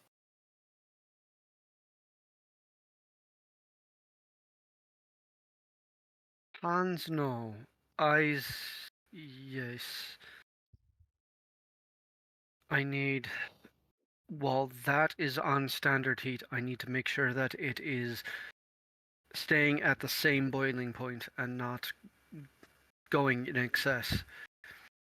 And that I need to make sure stays the correct color of blue. If it starts getting too dark, I have to adjust. I can help with And that. appreciate it. Mhm. And As he you're gets to working, grinding and working. Junker, you have the thought again. A thought that you haven't shared with the others yet. Of Thorin suggested bringing him back as a mortal. But his spark exists, so you will not be able to do that.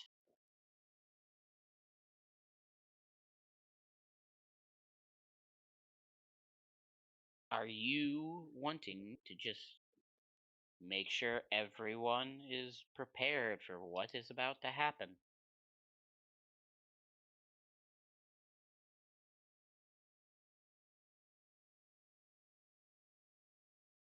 As we're getting close to the very end of it coming to fruition, it's want to be perfectly clear. This is the original recipe. No alteration. This is just it brings someone back as they were.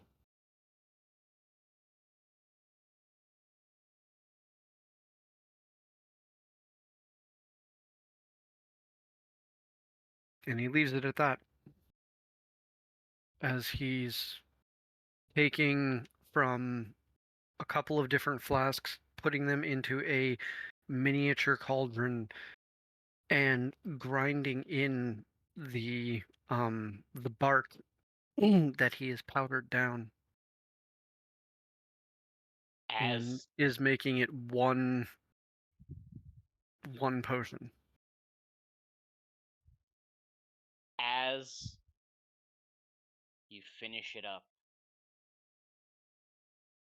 you achieve that perfect azure blue color that this potion that you have been working on is known for to you.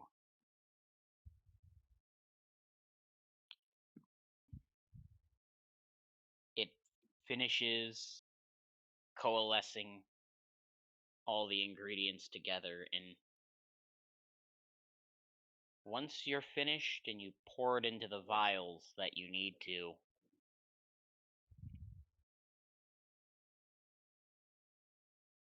it's ready. As I press the stoppers into each of them, and one to each of my friends.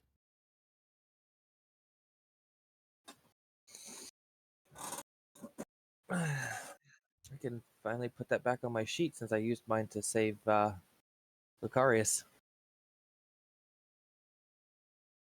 What's it called? Potion of True Resurrection. You should have one on your sheet already, Dutchy. I think I do. It's a purple So, item. yeah, you can just add one. Where is that ruby? In my pocket. The I do. resurrection doesn't need anything from them. Just that They existed and we know of them.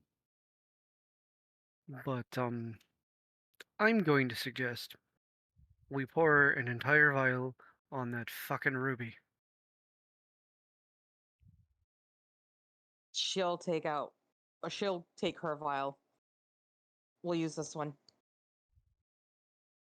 It only seems fair that and just that you're the one who does it. And he'll produce the letter,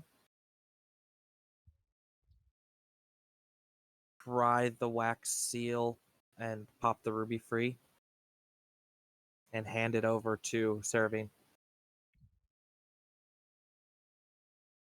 I'm gonna put it down and then pour the vial of the potion over it.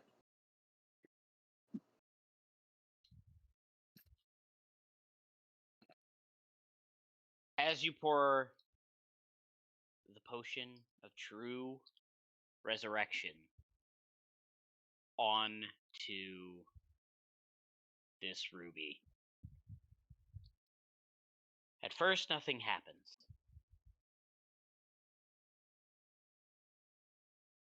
But after a couple minutes, the ruby starts to glow.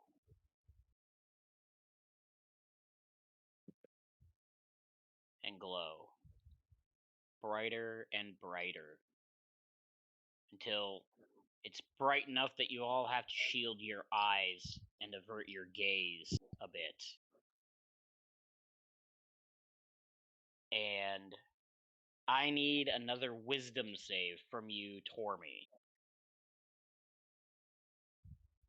You are still technically within 10 feet of me, so you have advantage still.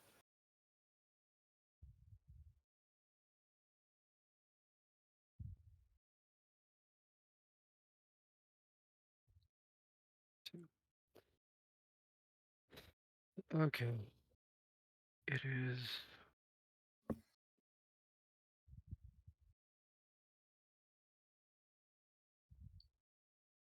Thank you for advantage. The first one was a 4. So that is.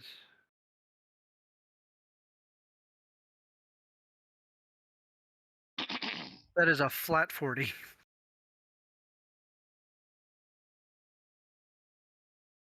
I need a con save now.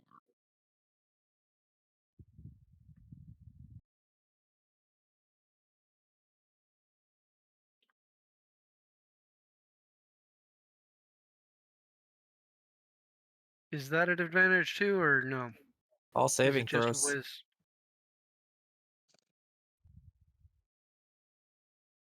I'm a paladin. That's fair. I It would wanted to only, check. but is it all saving throws due to magical effects?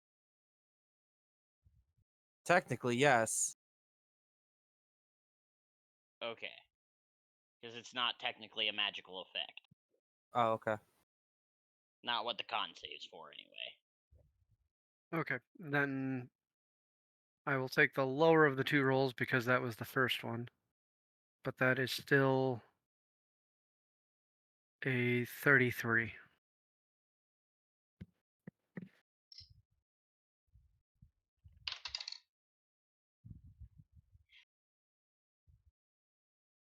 You take 6 damage as the magic within you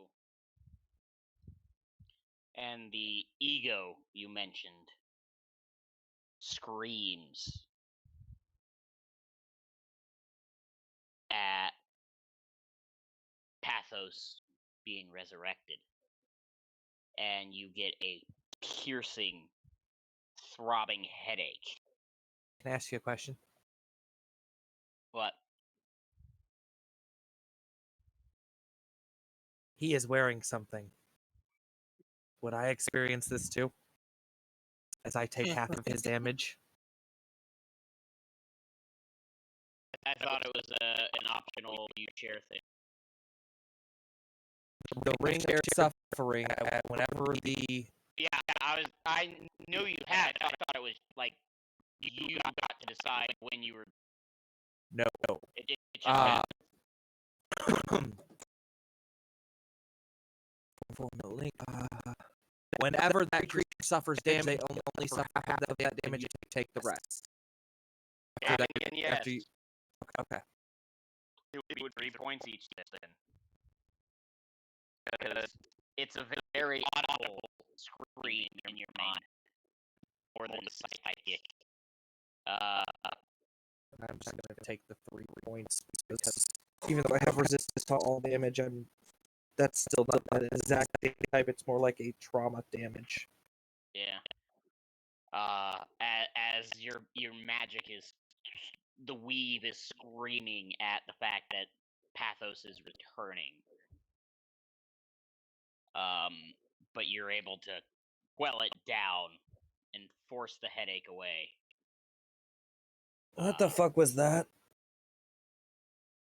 Remember I said the weave has an ego?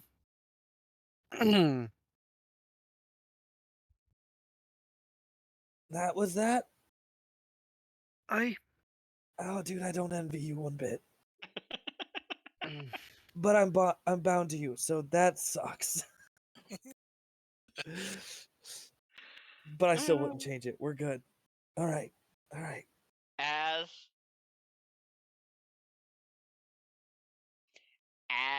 you are standing here, the glow of the sides a bit, and then finally dies off, and the ruby is just sitting there on the ground. And for a moment, it seems like nothing happened.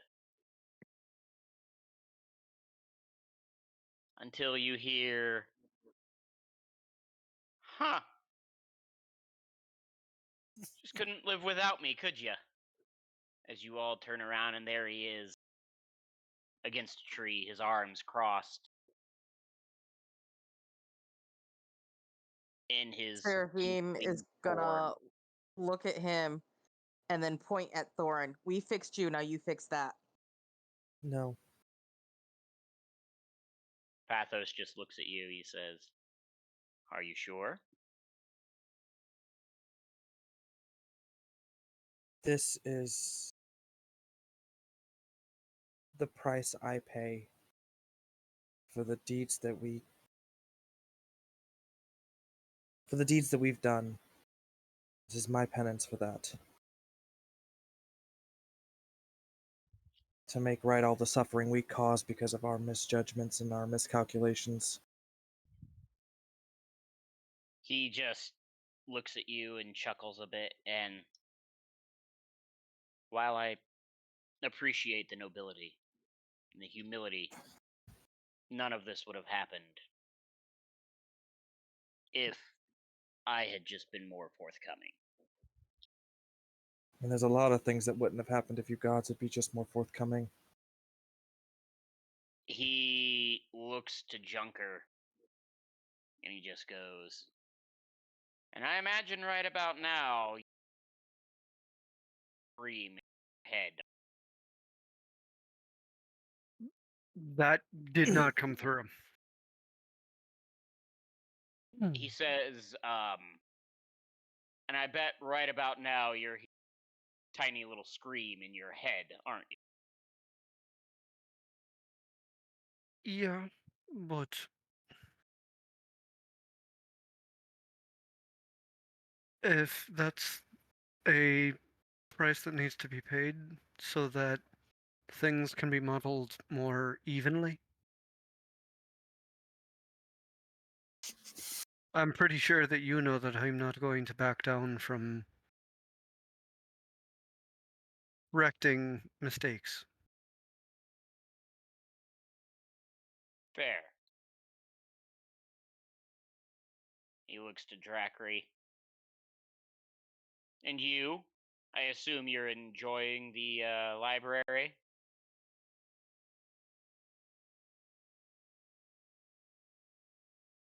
Not quite yet, but I will soon enough. He chuckles again and he says, "Well, good. And finally, he just locks eyes with you, Saravine. And when he does, you can feel and see the weight of his guilt, his sadness, just in his eyes, sitting there. I am sorry, you know. However, I do appreciate you bringing me back. Never something I thought I'd say. Feels weird. Anyway, his tiefling form fades, and before you stands creation, as it once was, and as it will be again. I have a job to do. Wait, If like you, creation that she told off? the same visage, like same like what it looked like, not the same personality. This is creation pathos version. This is Pathos creation form. She's still gonna see the same visage and get a little bit like, whoa, whoa, whoa, whoa, whoa, whoa, whoa. Not what we signed up for. I want to put two things out there. One, she still has the card and can undo this. Two, just so that you know that the snark is still there. It's not that we couldn't do it. We didn't want to. He laughs and then he goes, I'm well aware of that. And as far as the card goes, unfortunately, this is one of those things you can't undo. But I'm leaving this world in very capable hands. As I said, I have a job to do. And you see his form start to elongate as the sun is setting behind you, and soon he becomes the night sky. And there you are, standing on the island.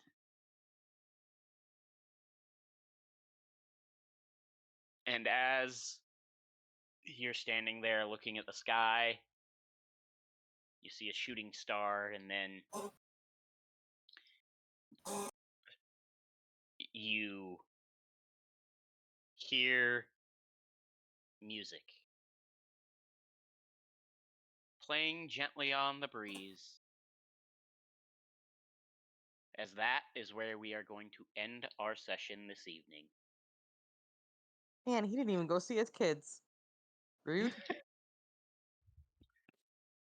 Thank you all so very much for watching. For those of you at home, like I said at the beginning, if you need a table, whether it be new, old, something different, come join us.